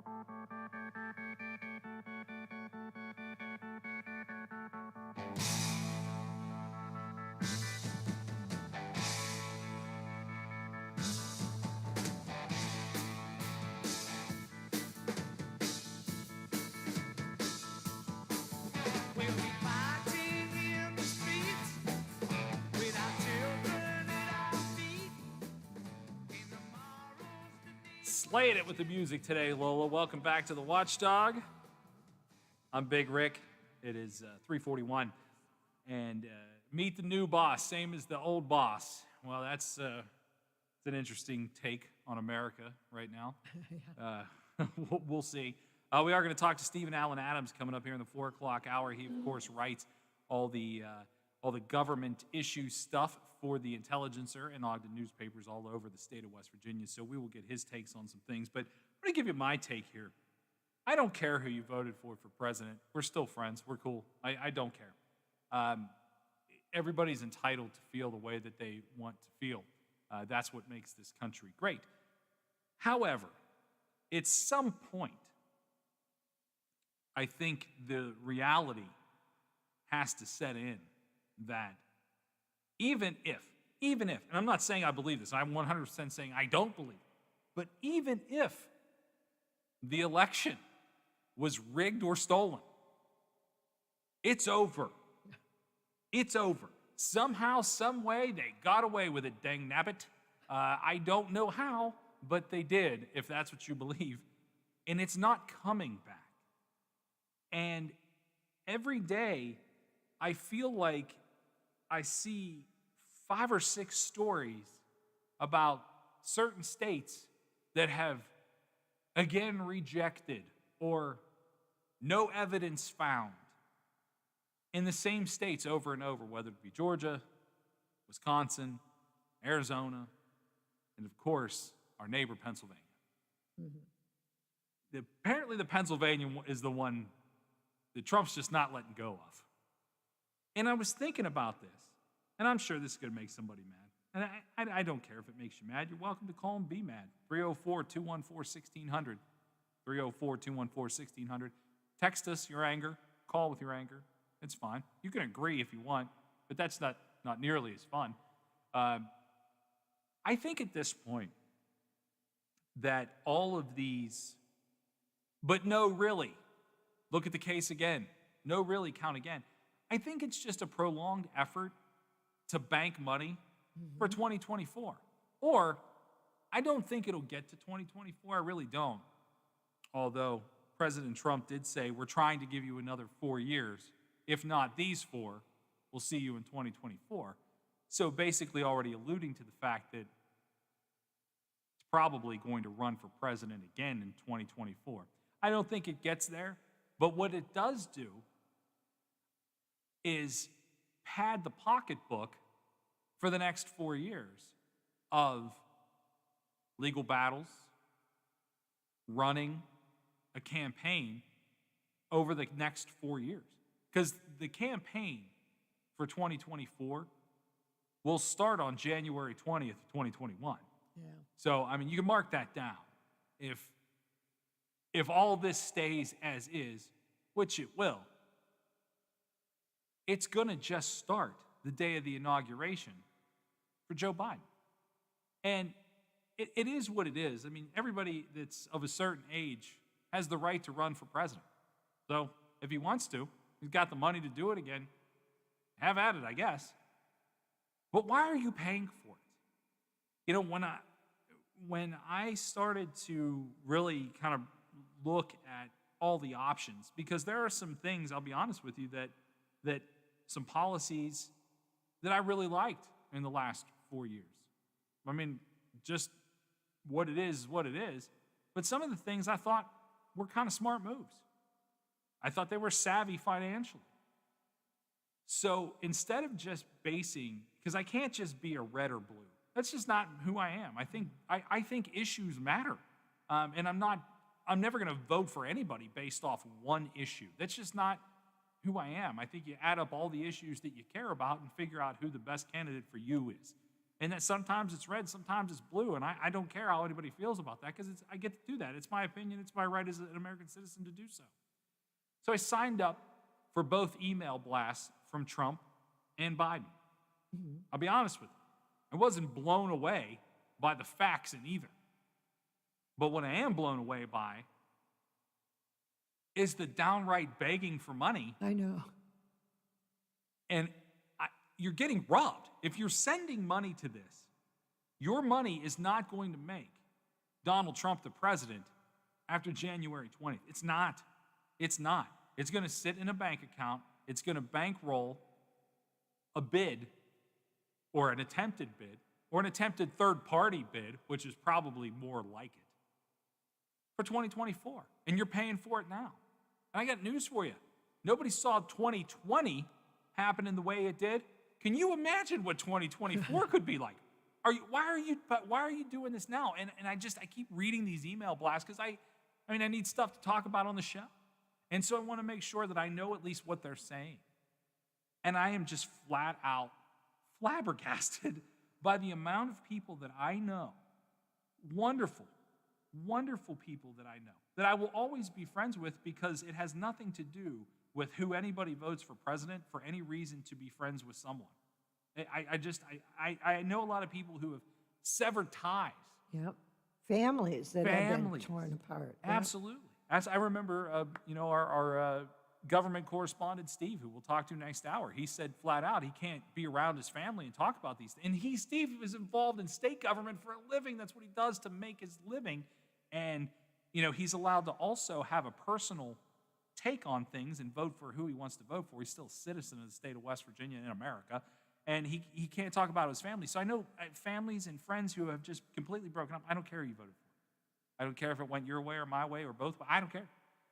But just the blatant cash grab at some point has to become obvious to people, right?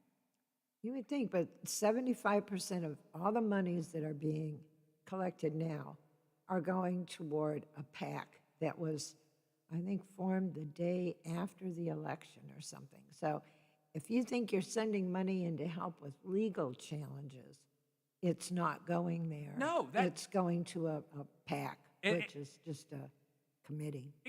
Yes, and that's the thing. I mean, if you fully believe that Donald Trump should be the president again, that's okay. You are absolutely within your right to believe that. But you're sending money to an organization not to fight legal challenges that you believe should be fought. And that's where I guess the disconnect is for me, is how do you not see that? It's printed. It's out there in the world as a fact that it's going to a PAC and not to a legal battle. If you think Pennsylvania hosed Trump, you're allowed to believe that. I mean, I don't necessarily agree, but you're allowed to believe it. But your money isn't going to fight against state of PA versus President Trump. It's going to a PAC to pay for things in the future. Yep. And I don't get how people are not accepting that that's what's happening with that money. Speaking of money, still the most embarrassing thing I can think of as an American citizen, and don't take that for anything other than what I just said, because I love America. I fly an American flag out of the front of my house, and I always will, because I believe in America, and I still do. I am mortified that anybody that has a say in this stimulus package goes on vacation. Oh, absolutely. And that's both sides. That's red and blue. That to me is simply a slap in your face and saying, thanks for making sure I have this beautiful government job and government pension and government benefits for the rest of my life. I do not care if you and your family can eat. I do not care if you and your family get evicted. I don't care if you are able to get another job or at least subsidize until you can get another job. That is a slap in the face to anybody who's ever paid taxes or ever voted for anybody. I'm looking at you, Pelosi, Schumer, McConnell, all of you. That is horrific. You're treating the American public like they don't matter, and in fact, you would not have a job if the American public didn't exist. That is ridiculous. So yesterday, a proposal, a bipartisan proposal. Finally, I'm thinking to myself, Lola, bipartisan, and I look to see who's involved, and I'm like, this is good. These are major players in the United States government, including Joe Manchin, involved. Yeah. which, if nothing else, gives me a little scrap of hope that people are pushing for West Virginians.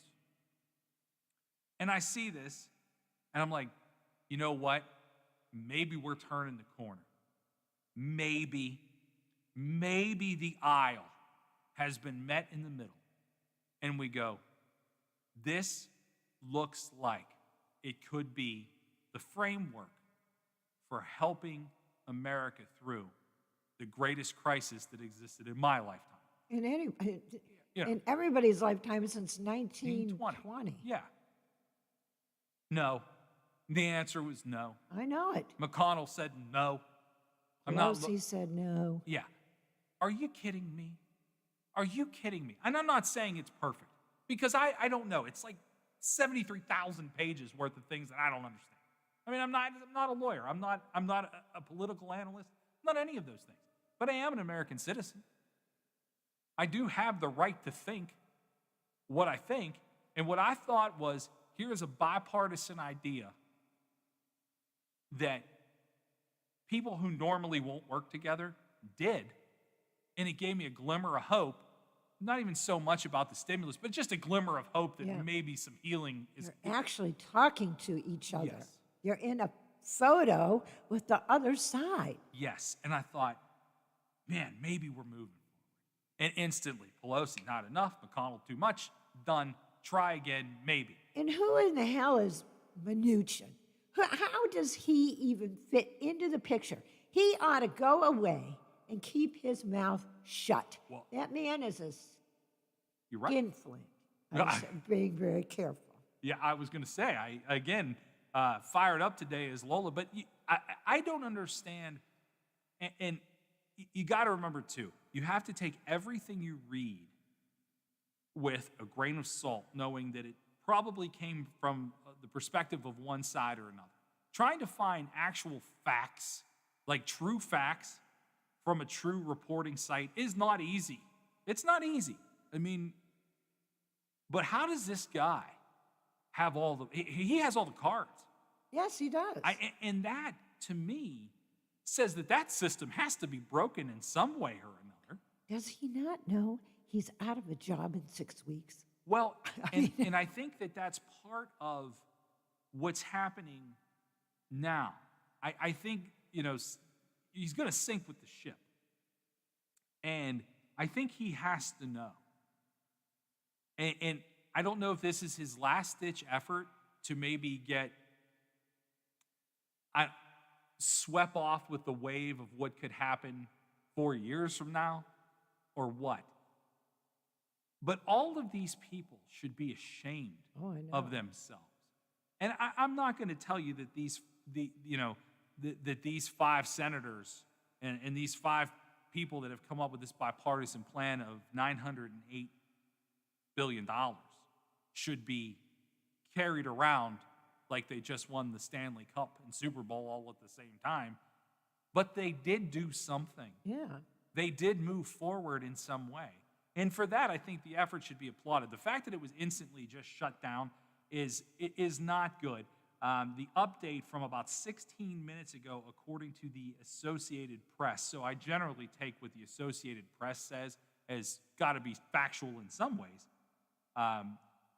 Pelosi and Schumer have backed the bipartisan COVID relief bill and have asked to sit down with Mitch McConnell. So hopefully they actually take it to that next level and get to that sit down and hash these things out, because the clock is ticking. I mean, pretty soon people are not going to have protection from getting thrown out of their homes. I mean, it's Christmas. It's Christmas. Like, it's terrible in April, but it's especially awful at Christmas. Yeah. You know the number of people that can't buy food right now? Food banks have never, around this time of year, they're always stressed. But also around this time of year, there are people with a few extra dollars in their pocket that will give. Those extra dollars aren't in most people's pockets that will give. I've always found, in everything I've ever done in a charitable sense, the people that give the most are the people that have the least to have the least. Absolutely. And so when those people who can't really afford to spare $20, but do it because it feels good, and giving does make you feel good, they can't. And those people are the backbones of what fill a food bank. They're the backbones of what fill a food bank. There's not going to be food. No, I'm not talking about presents. I mean, it's great when you see people donate a bike or a little kid gets to open some things for Christmas. And God knows there's plenty of great organizations that try to put presents under trees. And that's heartwarming in every other year. But this one, I'm hoping those kids wake up with some milk and cereal on Christmas Day. I can't believe this is where we're at. I can't believe it. It's really disturbing when you see on the news the lines of cars, not so much around here, although I know it happens, but, out in like Texas and LA and places out where you can really see the line of cars, because it's all flat. People that wait for hours to get a box of food. Yeah. I'll tell you, if Mitch McConnell turns his nose up at this, since you finally got Pelosi and Schumer deciding that they're going to get together, that man, from the day of the inauguration 12 years ago, when Barack Obama was elected, he stood there at a press conference and blatantly said, I ensure this will be a one-term president and we will not help him do anything. I mean, he just said it outright. And if he's going to take that attitude again, I mean, even with his own guy in there, things didn't get done. No. I mean, whatever. Politics is the art of compromise. And okay, so that's what it's all about. You ask for this, the other side asks for that. You're not going to get everything you ask for, and you meet in the middle and come to a conclusion. This is absolutely ridiculous. This tit for a tat, we're not going to do this because you won't do that. I mean, it's gotten to the point in the Capitol where, people, senators from either side of the aisle would, they'd argue on the floor, they would disagree about things, and then they'd go to lunch. Yeah. They're not allowed to even speak to each other in the hallways. How ridiculous. That's even worse than middle school. I was going to say, it reminds me of the middle school dance when boys were afraid to dance with girls and everybody was on their own side and didn't talk. I mean, and it's unfortunate that we waited so long to hear the stories about how John McCain and Joe Biden would go at it and then go to lunch and had this wonderful relationship. Maybe if those things are said in the moment, like, look, we're on different sides, but we're in this together, maybe we don't get to the point where everybody seems just so hateful. But keep your fingers crossed. It does at least look like some people are getting on board, and we hope that that finds its way to an approval and gets people some money in their pockets before Christmas. We'll be back. Stephen Allen Adams will be on the line. We'll talk about state and government issues coming up next on The Watchdog. The Watchdog is FM 98.1, AM 1600 WKKX Wheeling, FM 97.7, AM 1370 WVLY Moundsville. The ABC News is brought to you by Thomas Auto Centers, Mall Road, St. Clairsville.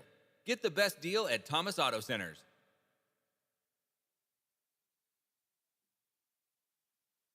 Rough times. I actually believe they're going to be the most difficult time in the public health history of this nation, largely because of the stress that's going to put on our healthcare system. CDC updating this guidance. The CDC now says the 14-day quarantine guidance can be shortened to 10 days without a COVID-19 test if you don't present any symptoms, or down to 7 days with a negative COVID test and no symptoms.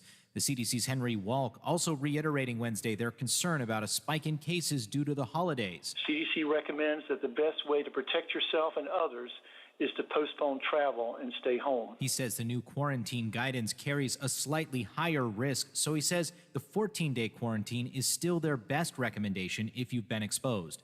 Mark Remillard, ABC News. Britain breaking through with plans to distribute the long-awaited COVID vaccine in the next few days. British Prime Minister Boris Johnson praising the scientists at American drug maker Pfizer and Germany's BioNTech. They've used the virus itself to perform a kind of biological jiu-jitsu to turn the virus on itself in the form of a vaccine. U.S. regulators are expected to consider the vaccine next week. Health Secretary Alex Azar. That means we can make our first shipments of vaccine to states this month, and we are on track to be able to ship enough vaccine for 20 million Americans before the end of the year. President Trump's attempt to overturn Wisconsin's election results by tossing ballots only from the state's two most heavily Democratic counties is an assault on democracy, say attorneys for the governor in filings with the Wisconsin Supreme Court. You're listening to ABC News. Modern modernization today has the products you need to modernize your workplace, like the Neuro Tiara. Upgrade your brain to the ultimate data management tool by simply deleting less critical information.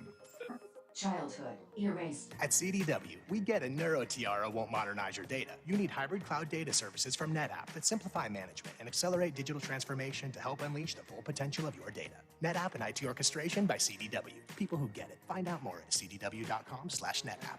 Ace is the place with the helpful hardware, folks. Looking for the perfect present? Then head to the perfect place. Stomp by your neighborhood Ace and find the best gifts from brands like Steel, Eagle, and Milwaukee, or Traeger, Weber, and Yeti. And to help make sure your gifts are under your tree on time, you can shop in-store, online, or on the Ace app. Pick up in-store, curbside, or get them delivered. Get amazing deals on the best gifts when you wrap it in red at Ace at participating stores. It may be December, but in parts of California, it feels more like October, with threats of the power being turned off because of wildfire concerns. ABC's Alex Stone in Los Angeles. In what could be a long Santa Ana event lasting later today into this weekend, now over 300,000 Southern California Edison and San Diego power customers could have their electricity shut off in the coming days to prevent wildfires. It's dry, it'll be windy, and it comes only a week after some had their electricity shut off on Thanksgiving because of Santa Ana winds. Talking about the settlement terms for a portion of the U.S. women's soccer national team's equal pay lawsuit, USA Soccer President Cindy Cohn telling reporters this is just a first step. This settlement, as well as a transformed relationship with the foundation, demonstrates the commitment of our new leadership to find a new way forward and working together with our partners and our players. Vanderbilt has one kicker on the two-deep chart for this weekend's game at number 11 Georgia, and it's Sarah Fuller, the first woman to play in a Power 5 game. Interim coach Todd Fitch says Fuller will be with the Commodores on their trip to Georgia. None of the kickers out last week with COVID issues is back yet, which could change before Saturday. City officials in San Francisco have banned all tobacco smoking inside apartments, citing concerns about secondhand smoke. But lighting up a joint inside, no problem. This is ABC News.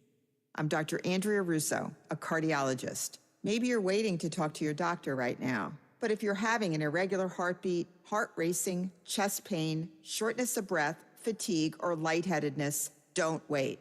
This could be a serious condition like atrial fibrillation, which can make you about 5 times more likely to have a stroke. If you're having these symptoms, don't wait. Talk to a doctor by phone, online, or in person. Brought to you by Bristol-Myers Squibb and Pfizer. Chuck Severson, ABC News. Throughout the Ohio Valley, back to school is looking different. Each day, parents, teachers, students, coaches, and administrators are finding solutions to situations that are unprecedented.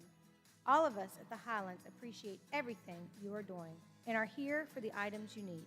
Visit hitthehighlands.com for the current guidelines and updated contact information of our retailers and restaurants. Plumbers and Steam Fitters Local 83 want to thank the owners and contractors of the Ohio Valley for using their locally trained workers to help build for the future. Local 83 helps design, fabricate, and build the gas infrastructure for the oil and gas industry here in the Ohio Valley. Plumbers and Steamfitters Local 83 is 300 members strong and growing. They also do residential, commercial, and industrial work on both sides of the river. For more information, call Plumbers and Steamfitters Local 83 at 304-233-4445. This is Boone Fire Chief Larry Helms, reminding everyone about the seriousness of this COVID-19 in our region during these colder weather months.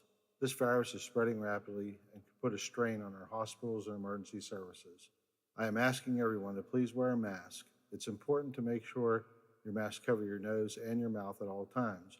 Wearing a mask is one of the only defensive tactics we have to slow this virus down. Remember, wear a mask, stay apart, and wash your hands. Most of us are faced with uncertainty every day. Your job, your finances, sporting events, schooling for your children, and so much more. With so much uncertainty surrounding you, there is one auto dealership that you can be certain about, and that's Doan Ford. You can be certain that you always get a great deal and the best service afterwards. Being in business for over 50 years has given Doan Ford the reputation of being a strong, reliable dealership. Be certain. Choose Doan Ford. Online at doanford.com. Liberty Mutual. Menards has the best selection of Wi-Fi controlled thermostats from Honeywell. Upgrade to an energy-saving unit that can be controlled from your smartphone, or pair with your Amazon Alexa or Google Assistant to let you customize your heating and cooling cycles. Some units qualify for local utility rebates based on your zip code. Visit menards.com for details. Save on Honeywell thermostats from Menards. Price is good through December 13th. Plus, a Menards gift card is always a great gift idea. For all of your IT needs, visit OmniPerforms.com. Omni Strategic Technologies, the only IT company that the Watchdog trusts. Hello, everyone. From the Watchdog, I'm Darnell Foster with a look at your local weather forecast for your Wednesday. Clouds and sunshine mixing throughout the day. An afternoon high near 41. Mostly cloudy through the overnight with temperatures down to about 24. You'll see mostly cloudy skies for your Thursday with highs in the mid-40s. Have yourself a great day, everyone. From the Watchdog, I'm Darnell Foster. The views and opinions expressed on the following program are not necessarily those of this station or its sponsors. The afternoon drive continues with more news, sports, and talk on the Watchdog.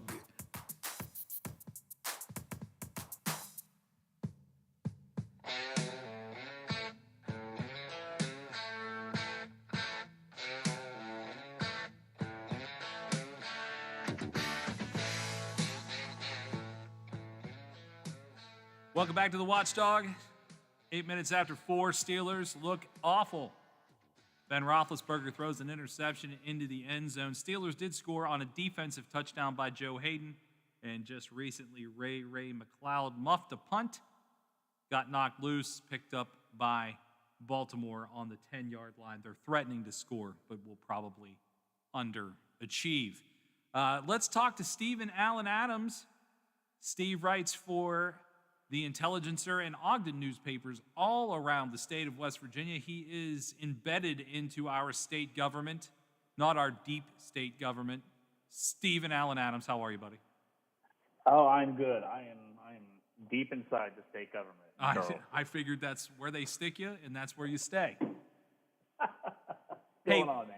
Hey, just living the dream today. You get to join a very exclusive show today. Earlier we had former Nailers captain turned assistant coach Derek Army. You also joining Wolfgang Van Halen on the show today, and Stephen Allen Adams. I would say it's the heaviest show in the market today. Man, that's good doing. I'm very impressed. Trust me, we're very impressed. We're actually really impressed with this. Great news towards the fight of coronavirus here in the state of West Virginia. The state is offering free saliva-based COVID-19 testing. That's big right. news. And That's big news. It's big news. It's getting a lot of accolades from both sides of the political spectrum. It's definitely a win for Jim Justice and this administration. And it's very cool. It's very similar to what's being done in Minnesota. They've got a similar program. The company is called Vault Health. They offer an FDA-approved saliva method for doing testing. Instead of having a nasal swab stuck up your nose, all you got to do is spit into a tube and follow the instructions. And it's free. You can go to coronavirus.wv.gov and click on the free testing link there in the upper right-hand corner, and you will see a link for it. You'll have to set up an account with Vault Health, but it's completely free. It doesn't require any insurance information that I've seen. In fact, I've went ahead and applied for one, and I'm going to give it a try. But all you got to do is once you get the test, which apparently mine's going to be here tomorrow. It's going to be one-day shipping. That's how fast this is that you're going to get this test. And all you got to do is once you get it, you follow the instructions. They're going to have you either do a Zoom call or you can even do a regular phone call with somebody with Vault Health that will walk you through the process. It's not complicated, but they want to make sure you get it right. That way you actually get a good sample. And you just spit into the vial, you follow their instructions, put it back in a prepaid box that you will get. You drop it, with your UPS carrier, and turnaround time's about 24 to 48 hours, according to their website. So you should have results via email relatively quickly. You don't have to go to a drive-through testing site or try to find a pharmacy or especially if it's an after-hours issue. This is a good solution. This is a really progressive thing for West Virginia. I'm very impressed. I'm really impressed. Yeah, as near as I can tell, just from my immediate research, I think, like I said, Minnesota is the only state that offers this at this point. And I will tell you, it was so popular there that they had to put a cap on how many tests could go out. There's a possibility that could happen in West Virginia too. State officials are going to definitely be watching over the next couple weeks to try to see what the demand is for this. But ultimately, the goal is twofold. A, it goes into the whole mission of trying to improve testing. They want to see testing increase.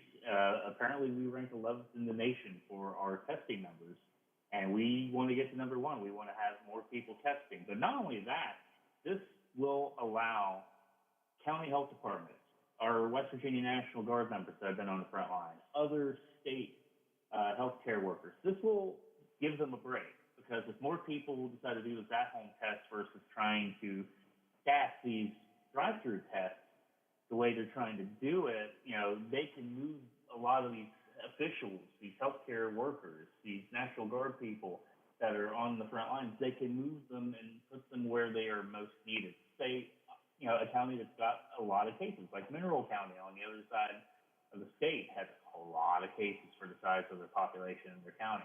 They could send more people there to focus on hotspot counties, and it just makes things a lot easier for everybody, including the people that are wanting to get this test. Because you don't have to go out if you're an older person, for example, or someone in the high-risk pool, and you have some concerns, then you don't have to make yourself go out if you feel unsafe. You can get this test, and like I said, I've applied for it, and it's going to be here tomorrow. That's how quick this is. Yeah, I mean, the progressive nature of this for West Virginia is huge, but I think more than anything, I'm impressed by the fact that the logic that you just explained is so evident. I mean, there's a shortage of medical professionals everywhere in every state, and likely in most countries, but certainly we don't have a ton of, and I think, and I'm not picking on them, it just happens to be close to my heart in a place we both know pretty well, Jackson County. There's not a lot of medical places to go in Jackson County. In fact, is Jackson County, is the hospital there even still open? That I don't actually know. I just think about that because, we both have made regular trips from Parkersburg to Charleston, and Jackson County's kind of in the middle of that on 77. And I know that the hospital wasn't very big, and certainly the few times I knew people there, it wasn't widely staffed. Now, I don't think Jackson County is necessarily a hotspot, but there just aren't really a lot of places to go have medical procedures done or tests administered. So I really hope that the state government puts a lot of resources behind letting people know this is available, that it needs done, and that you can do it because in the long run, even though I'm sure this is an expensive process, it's probably A, going to save lives, and B, probably help control the number of people that have been going to the hospital. I haven't checked today. Last I saw, Wheeling Hospital was at 75%. I think it was the last number I saw. It may be higher today. At some point, we're going to run out of space. I mean, well, I can tell you right now, daily confirmed cases hospitalized, we're at a record 622.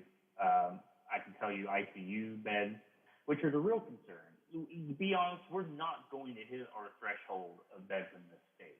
But ICU beds, we could easily do that, and they stand at 164. And that's one of the reasons, and it was earlier this week, the governor put out an executive order. Actually, I don't think it was an executive order, but it was an agreement between the state and the hospitals to cut back on elective surgeries, specifically to take the next 45 days, see what surgeries were scheduled. If there are some that, are really important, those will, I would imagine, will go forward. But any that can be rescheduled will be, and a lot of the focus is going to be on outpatient surgeries that do not require a hospital stay. That way you can free up some more bed space, because you can convert beds into ICU beds for sure. But if we run out of beds altogether, that's the problem. And again, we're not really close to doing that, but we definitely are close to exceeding ICU capacity. And to go back to the point you were just bringing up too, in regards to, hospitals and healthcare workers, even before the COVID-19 crisis, West Virginia, we had a shortage of nurses.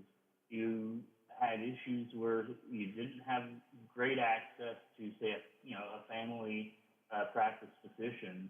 And then you had hospital closings. I mean, the greatest examples in the backyard, Wheeling Hospital, Ohio Valley Medical Center, the issues that were going on in the Wheeling, Ohio County area. I mean, these were problems we were going through before COVID-19 hit, and it's really kind of exacerbated the issue.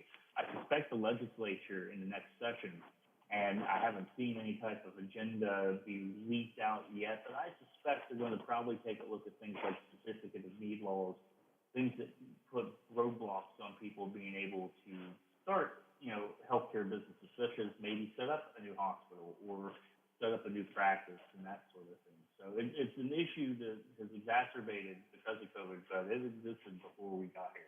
Yeah, I know Fairmont went through that. I don't remember the exact specifics, but I know that Fairmont had a medical facility close, and it was, it's like, any spillover, you of course have WVU Medicine and Mon Health there in Monongalia County, but Fairmont having something close and could have had a lot of spillover, because what's going on in Mon County, and so many people from around the state go to WVU or to Mon General to take care of, or Mon Health to take care of different medical things, and I am concerned as the virus continues to surge that some places and some people don't have nearby access to these things, and I just think this testing at home and the fact that it's free for so many struggling people, but it's free for everyone, could certainly be a game changer. We're talking to Stephen Allen Adams.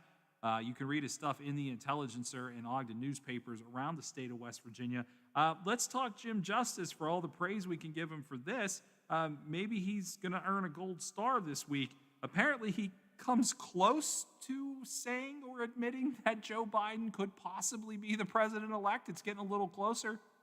Yeah, he gets close. Now, he's not as bad as, say, some other people, and there's some real egregious examples out there of Republicans kind of trying to save faith's not the right word, but trying to protect, the outgoing president's ego a little bit by, either giving in and saying that there are discrepancies and things need to keep looked at and whatnot. And there's been some that just refuse to say the term or the word President-elect Joe Biden.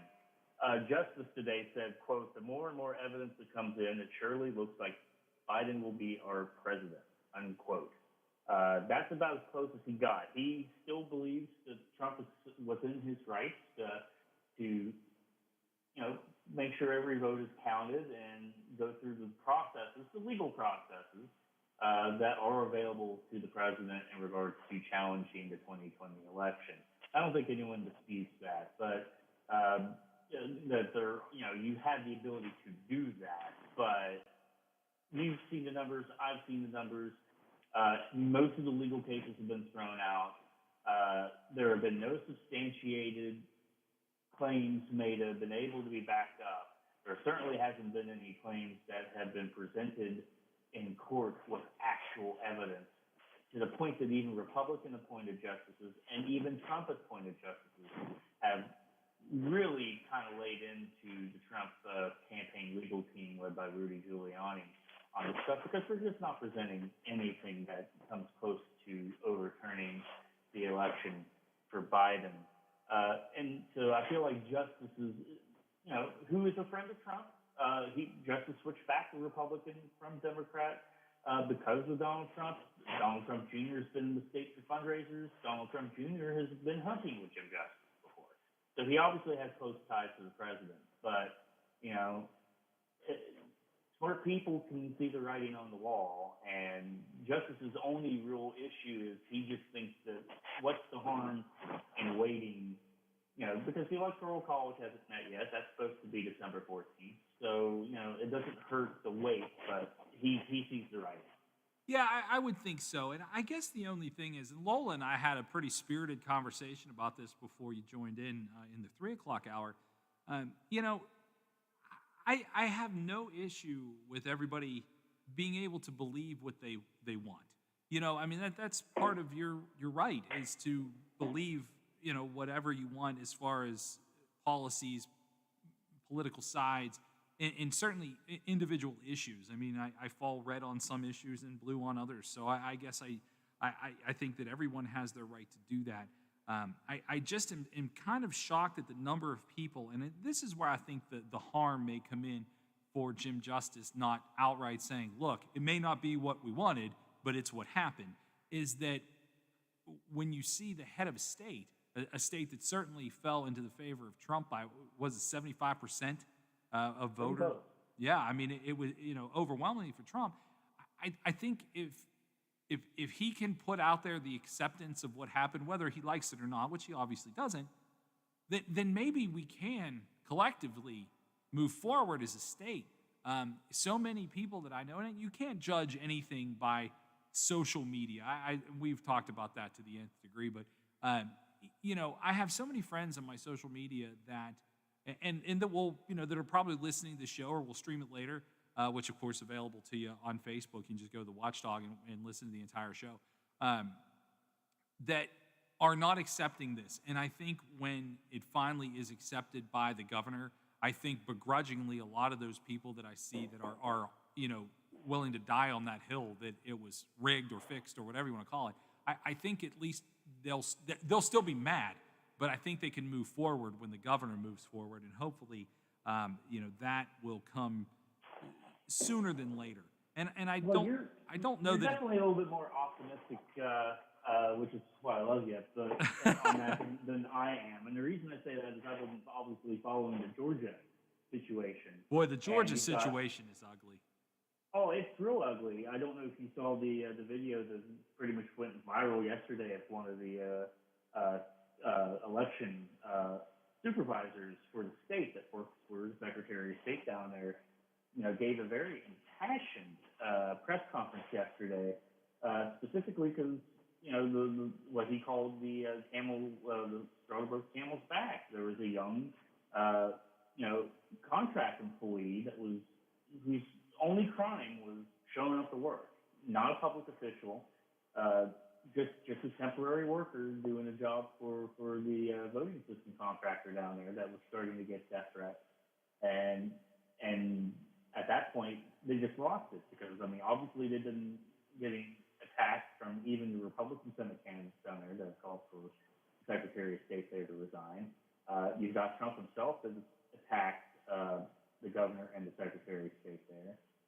And you are starting to see some just real awful stuff. And it's just social media, but it does influence people. Well, yeah. So you're talking about some people being called to be drawn and quartered, and calling for, military tribunals and for the Electoral College to be halted. And it's, I would like to think that, when you have Republican leaders such as Jim Justice weigh in on this stuff, that it kind of makes people back down. And I think for the most part it does. But on the other hand, I think there's a certain amount of people out there, well, what the percentage is, I couldn't tell you. I think it's a small minority, but who kind of automatically jump on the bandwagon of, okay, well, this guy's a traitor. And the mask issue is a good example of that. On Monday, the governor was greeted at the Capitol for the briefing by about 40 protesters, all not wearing masks, all protesting the mask orders. And, again, that might be a small group of people, but, I mean, you're talking about a governor that is a personal friend of Donald Trump, that has never said a bad word about Donald Trump. Yeah. And has Donald Trump's blessing. You would think that would be enough for people to back off and maybe, listen to what the governor has to say, but it doesn't make any difference. I think in that case, it's a little too late. I honestly, I think in the matter of trying to, I mean, we'll always go back to the greatest gaffe in the history of gubernatorial gaffes. But, I think he at least tried to lay out the guidelines and I think he tried to do it in a manner that kept him in the good graces of the president. But it is shocking to me when at this point he is preaching the wear the mask, and there are still people that are going deeper and past this whole thing of he can't tell us to wear masks, he can't tell us to wear masks. This is just such a strange hill to die on. But I think it is a case of too little too late. I mean, you can only blindly avoid science so much, and that's essentially what happened with so many of these people that even still today, I mean, you cannot argue with a full hospital, but yet people are. It's shocking. It's shocking, and it does come from leadership. And I just can't, there's no way to avoid the fact that this could have been done sooner from the highest government officials, but I think at least justice has been trying to skirt hurting the president's feelings, but also trying to protect West Virginians, if there's such a thing. I mean, at one point, you're just going to have to make somebody mad and go, look, we should have been wearing these masks from the beginning. Please wear your mask. But the fact that there's 40 people out there yelling at him, not wearing masks, out of those 40 people, probably 10 of them are going to get coronavirus if they don't wear masks eventually. It's spreading that fast. Yeah, well, luckily they can get an at-home test if they believe in that. That's true. The government. The governor cleaned it all up and just said, "Hey, I'll send you a test." Real quick, Steve, I don't know what you know about this, but continuing on, I saw this in the Intelligencer. It wasn't your story, but I did see it this afternoon. Looks like the first vaccines could land in West Virginia by December 12th, between the 12th and the 15th.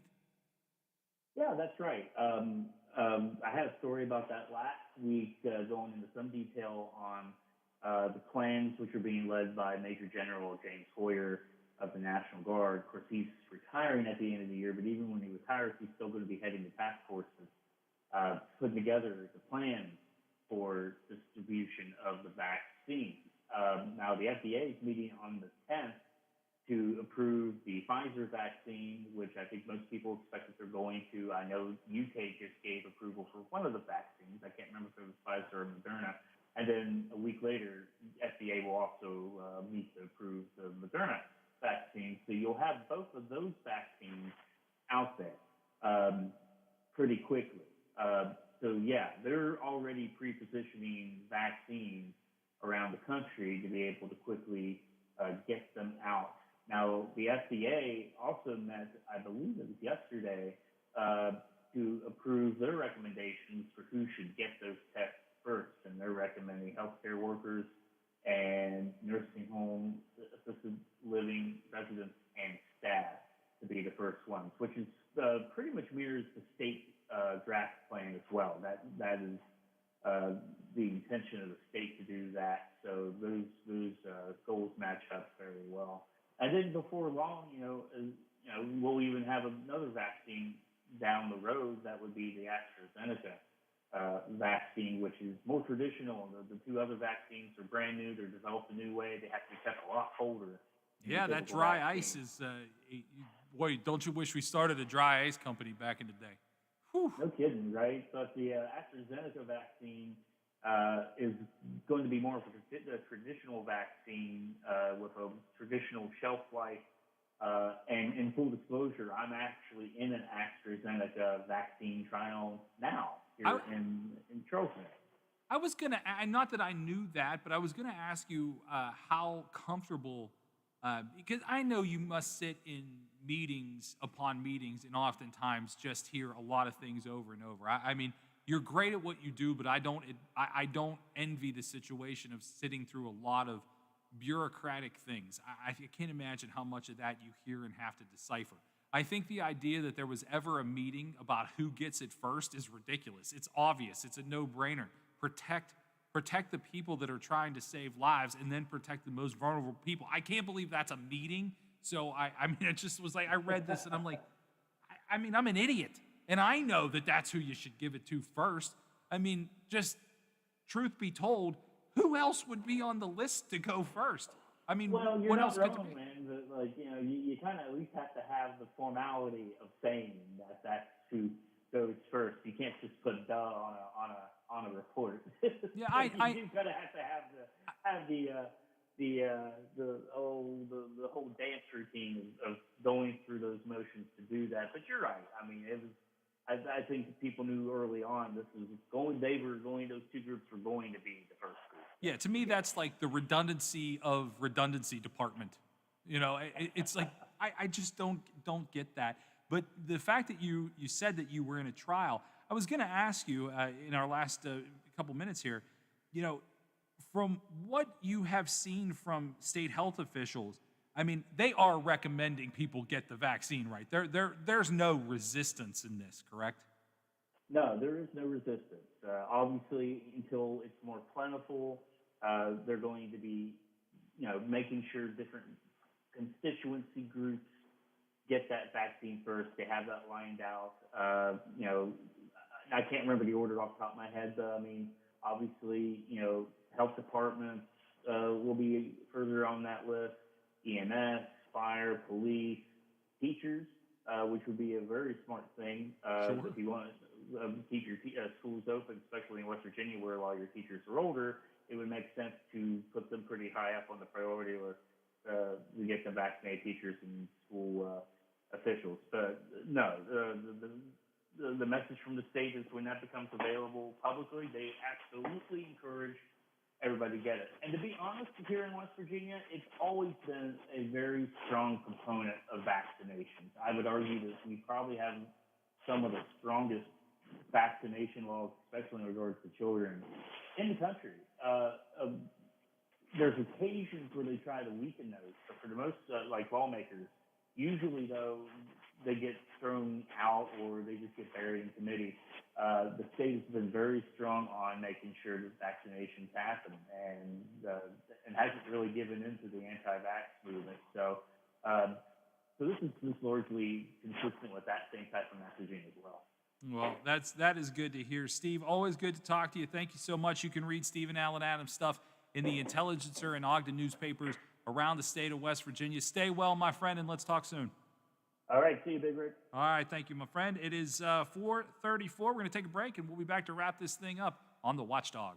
Now at Menards, save big money on your next project. Add extra storage the stylish way with Dakota Closet Systems. Like a 75 by 61-inch Java wooden wardrobe closet featuring easy-to-install pre-cut components. Perfect for bedrooms, entries, and more. Right now, all Dakota Closet Systems and storage solutions are on sale. Save big on everything now at Menards. Price is good through December 13th. Plus, a Menards gift card is always a great gift idea. Highland Sports Complex is the coolest destination for sports and entertainment the Ohio Valley has ever seen. Pop in for some open basketball in our field house or reserve some turf time for your next practice or game on our synthetic fields. Online registration is open for development classes and leagues for youth and adults. Highland Sports is also the hottest destination for birthday parties and other events. So come challenge yourself on our play climb and enjoy your favorite virtual reality game in the arcade. No memberships required, so visit highlandsports.com to find your next entertainment experience and get ready to reach new heights. Over the years, you've brought opioids into your home. They helped when you were in pain, and you held on to them just in case. But holding on to opioids puts your family at risk. Learn more at www.fda.gov/drug disposal. Oh, there's something so real about living local, and I know without a doubt I'm not alone. And I'm loving living local. There's nowhere else I'd rather be. Said I'm loving living local. WTRF is working for me. The Ohio Valley is where I love to be. Now, during the Jim Robinson Ford Lincoln Toyota Pre-Owned Super Sale, select from over 80 vehicles in stock starting under $5,000. Most are local trades, many with one owner. Hurry to Jim Robinson at the Highlands, home of lifetime powertrain protection. Now, during the Jim Robinson Ford Lincoln Toyota Pre-Owned Super Sale, select from over 80 vehicles in stock starting under $5,000. Most are local trades, many with one owner. Hurry to Jim. Does your dog need groomed or walked? Are you looking for a pet sitter or dog boarding options? If so, call Dirty Paws, Wheeling's newest pet care service, providing the Ohio Valley with everyone's pet care needs. Check us out on Facebook at Dirty Paws WHG or call 304-639-7754. In a world where Nailers hockey starts in December, where seating is very limited, and mini plans or season tickets are just a phone call away, are you ready? Call 304-234-GOAL. Call the Wheeling Nailers office for details. 304-234-GOAL. The Return, opening December 12th. For all of your IT needs, visit OmniPerforms.com. Omni Strategic Technologies, the only IT company that the watchdog trusts. Keep your car or truck on the road with big savings on automotive products from Menards. Get trailers down the road safely with Tow Smart products. Save now on a great selection of Tow Smart ball mounts, lights, and towing accessories. For cars, trucks, ATVs, and more, you'll save big money on our entire selection of Tow Smart ball mounts and accessories now at Menards. Prices are good through December 13th. Plus, a Menards gift card is always a great gift idea. Season's greetings to you all from Menards.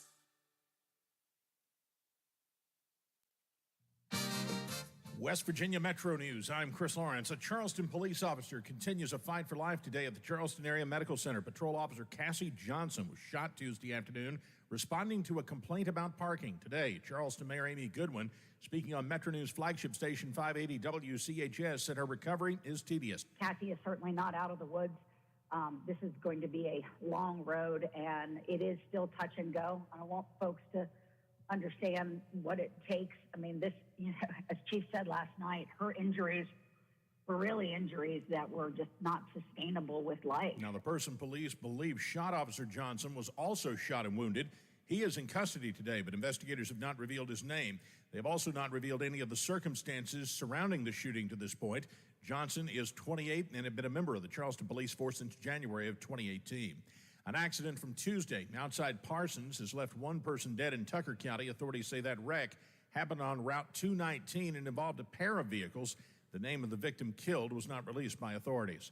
In Taylor County, a teenager is charged with arson and 5 counts of attempted murder after allegedly setting fire to a home in Grafton. The state fire marshal issuing the charges to the 16-year-old suspect for that blaze Sunday at a home on Robley Street in Grafton. 5 people in the home escaped safely during the blaze, which broke out a little after 1 in the morning. You're listening to Metro News, the voice of West Virginia. Longtime president of the West Virginia Coal Association will retire at year's end. Bill Rainey has been in that position since 1992, and despite the rough road coal has had in the last decade or so, he still sees a place for it in the future. I don't think it'll look, another 160 million ton a year production. We'll probably not see that, but if we can hit in there somewhere between 90 and 120 million a year, then it's going to sustain or help sustain the state budget. From the Metro News Anchor Desk, I'm Chris Lawrence.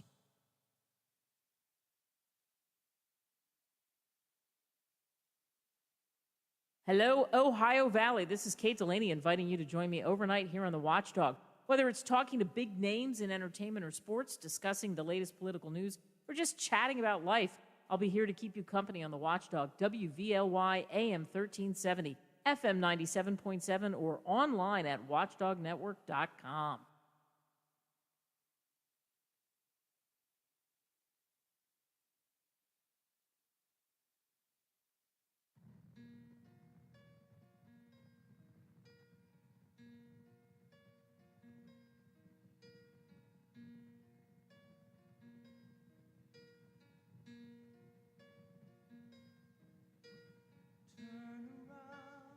Every now and then I get a little bit lonely and you're never coming around.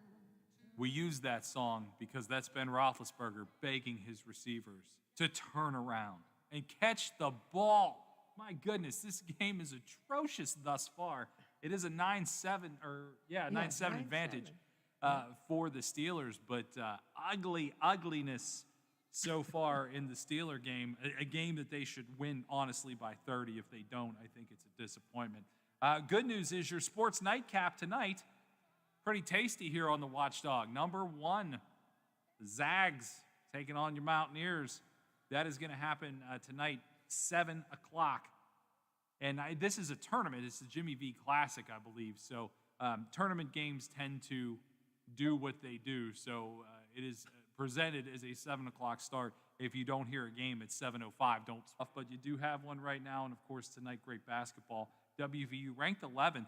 And, boy, they look tough. The story about how they ended up in this tournament was another team had to pull out. And, of course, Huggins can pretty much call any shot he wants to in the NCAA and just call and say, hey, we're in. Anyone, anywhere. Mountaineers ended up playing Gonzaga tonight. Good test, early test for the Mountaineers. So good stuff there. A few news and notes to wrap up as the show progresses. Fun show today. Great to have Derek Army back in the mix with the Nailers. He was a delight to talk to. He just gets it. He gets how to live in Wheeling. He gets how to talk to Wheeling Nailers fans. Obviously, he gets how to play, and I think he's going to get how to coach. Great lineage of coaching in his family. So really looking forward to the first face-off coming up on December 12th. The guidelines have not yet been set as far as fans coming into the arena, but they do expect some fans to be able to be in the arena. Of course, as soon as that knowledge is had, we will share that here at the Watchdog because I know a lot of people with bated breath. If you don't follow the Nailers on socials, give them a follow. Great content coming from inside West Banco Arena right now as camp progresses. So good, so much that Coach French, who was supposed to join us this afternoon, lost his voice from getting those players into shape. So we'll catch up with him coming up in the upcoming weeks. Good news for those that love it, and some people follow it like a cult. Lola the McRib is back. I know. People are, what the kids say, lit about the McRib being back. I must have 5 or 6 friends of mine that posted pictures of them getting a McRib today. Me too. I ain't mad at the McRib. I don't know that I'm going to post a picture of it, but I'm not mad that the McRib is back. This was kind of an interesting story.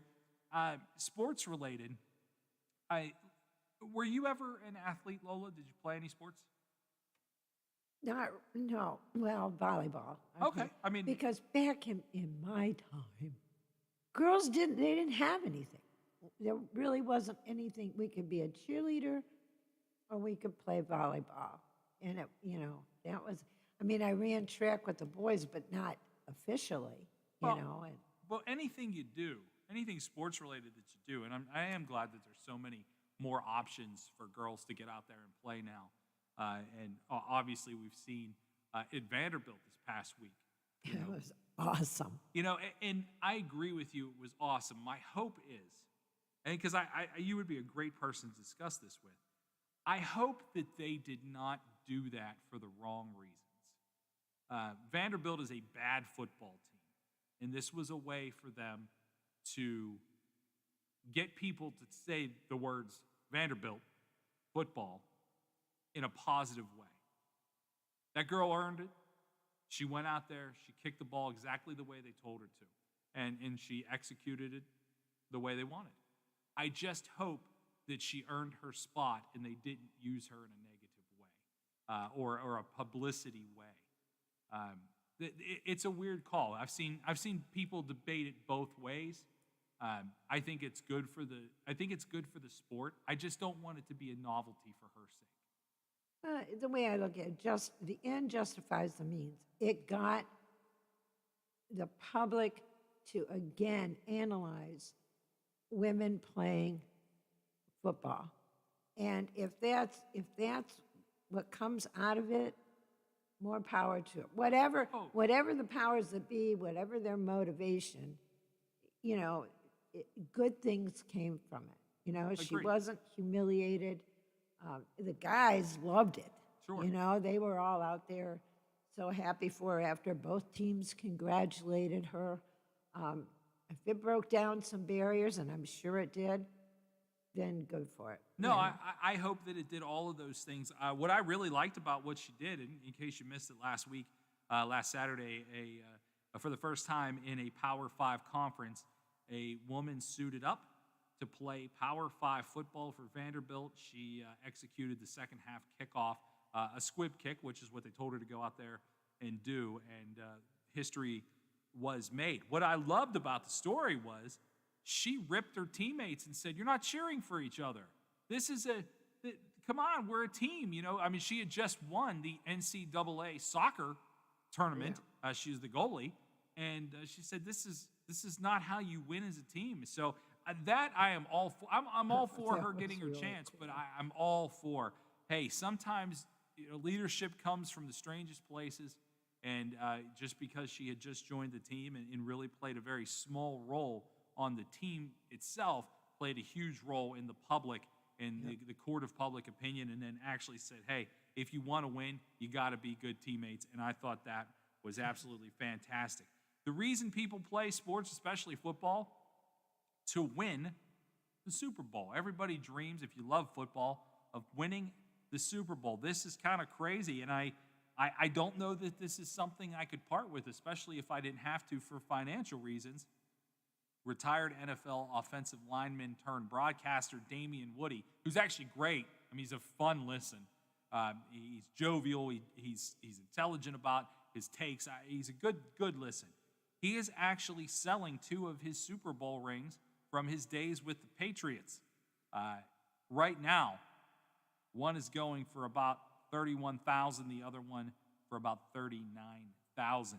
Could you part with something like that, Lola? I could not. It would be the last thing. I've been asked if I wanted to sell one of my 2 championship rings from the Greyhounds, and no, I can't. No. So there are just things that you can't part with. I think about the things in my life that I'm a collector of things. I have way too many things. And I would try to think about what my prized possessions would be. And I just don't see me able to part with them. Like, I have a guitar autographed by Slash from Guns N' Roses. You pried out of my cold, dead hands. Because it was such a great moment for me. This guy won 2 Super Bowls. Rings are for sale. If you got an extra 40 grand laying around, you can get it in the bidding right now. Probably going to go for over 60, I would say. Of course, he was a teammate of Tom Brady's, and anything that's associated with Tom Brady goes for enormous, enormous money. There's a boatload of diamonds in those things. Oh, I have no idea. They're probably $10,000 rings, I would say, at least. At least. But that's the current bid. So we'll see where that ends up coming in. Sad news. We got to throw in some sad news. Legendary Pirates first base coach Tommy Sant passed away. Tommy Sant, to me, embodied all things that were great about being a Pirates fan as a kid. He had the big mustache like Captain Kangaroo. He did. He had this very Captain Kangaroo-esque look to him. He was described as humble, hardworking, and loyal as can be. He passed away, and it's a tertiary figure in your sports life. I mean, am I destroyed over it like I was Eddie Van Halen? No, but he was just, for 21 seasons, he was there at first base. If someone got to first base, you saw him on TV. You saw him sending runners and things like that. So kind of sad to see him go. Tommy Sant is gone. And you ever get into wrestling? You ever watch any wrestling? What kind of wrestling? Studio wrestling. Oh. No. Well, I take that back. When my kid was growing up, he was all into all of that. So I watched it and got into it then, but not. I as a young man, very much into it. As an adult, still kind of into it. I watch it for the, I honestly attribute watching wrestling guys like Ric Flair, Roddy Piper, Dusty, the American Dream, Dusty Rhodes, to being able to talk on the radio, because it's not an easy thing. I mean, I know you're thinking to yourselves as you listen to a show like this, or any show for that matter, it's just someone sitting there talking. Well, first of all, it takes a tremendous amount of confidence to let people hear you make mistakes. Yeah. Because that's what we do here all day. I've tripped over 50 words today. I got no problem with that, because you just keep talking. But it does take a skill, and I think I learned how to be on the radio and have a sharp tongue from watching some of the great talkers in history as a child watching wrestling. The reason I bring this up, legendary wrestler Pat Patterson passed away. He was the first ever Intercontinental Champion, which that championship still exists. He has taught wrestlers for years how to create wrestling matches, how to book wrestling matches. He invented the Royal Rumble, which is still an event that the WWE does every year. And this is something that we talk about, breaking barriers, with the young woman that played football for Vanderbilt. You want to talk about breaking a barrier.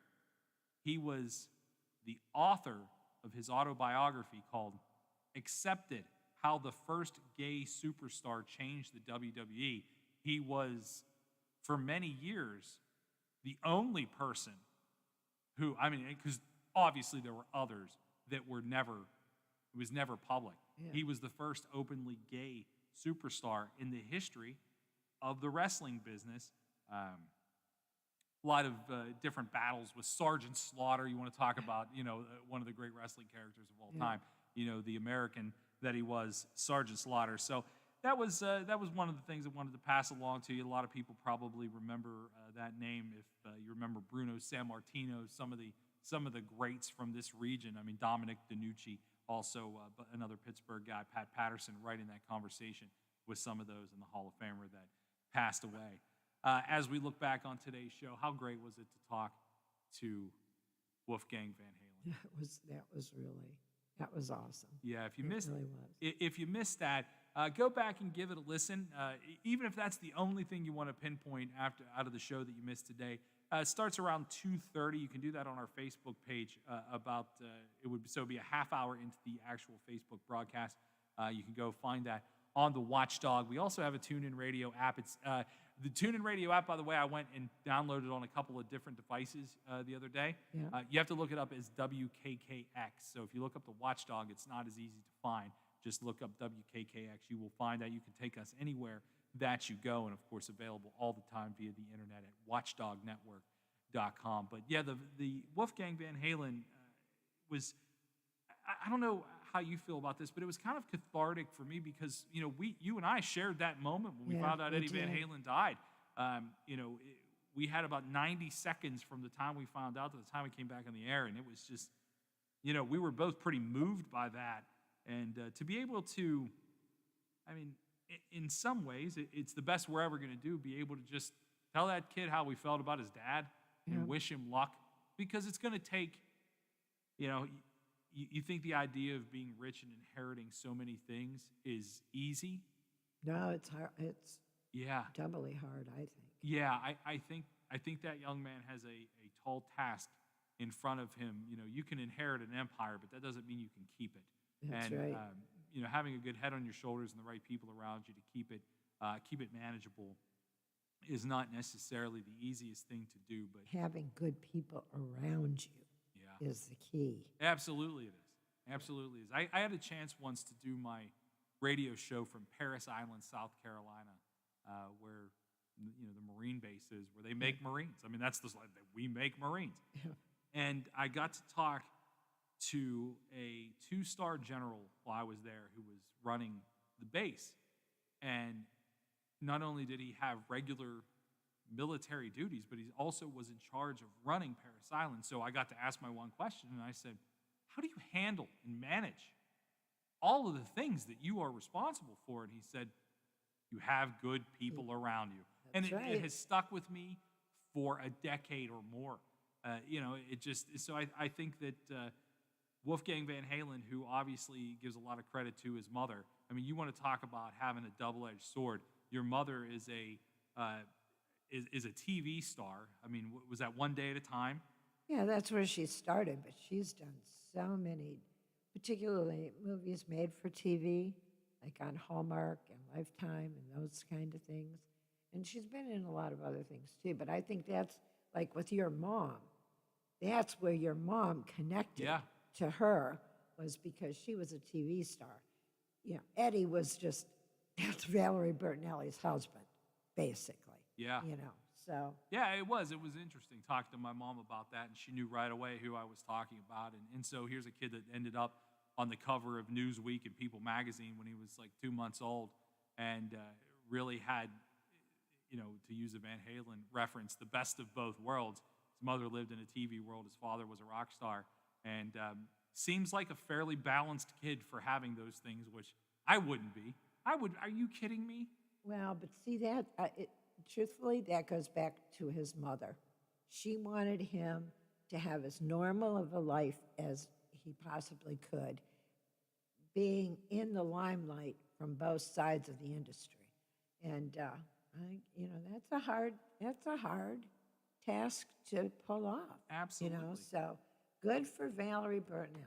Absolutely. And his junior year of high school, I remember what I was like my junior year of high school. I just wanted to play hockey and meet girls. I mean, let's just face it. I was not a great student. I was a guy who loved hockey. Mm-hmm. That kid was on tour with Van Halen across the world and still managed to figure it all out. So, and backstage, that's even scarier. Yeah, now backstage, all they do is sit there and play on their phones until it's time to go out there. Back in the day when he was doing it, good times had by all. Lola, thank you so much. Thanks to Stephen Allen Adams, read him in The Intelligencer, and of course, assistant head coach of the Wheeling Nailers, Derek Army, back in town, and we're loving it. Let's go Nailers. Let's go Steelers. 12-7 advantage for them right now. This is the Watchdog.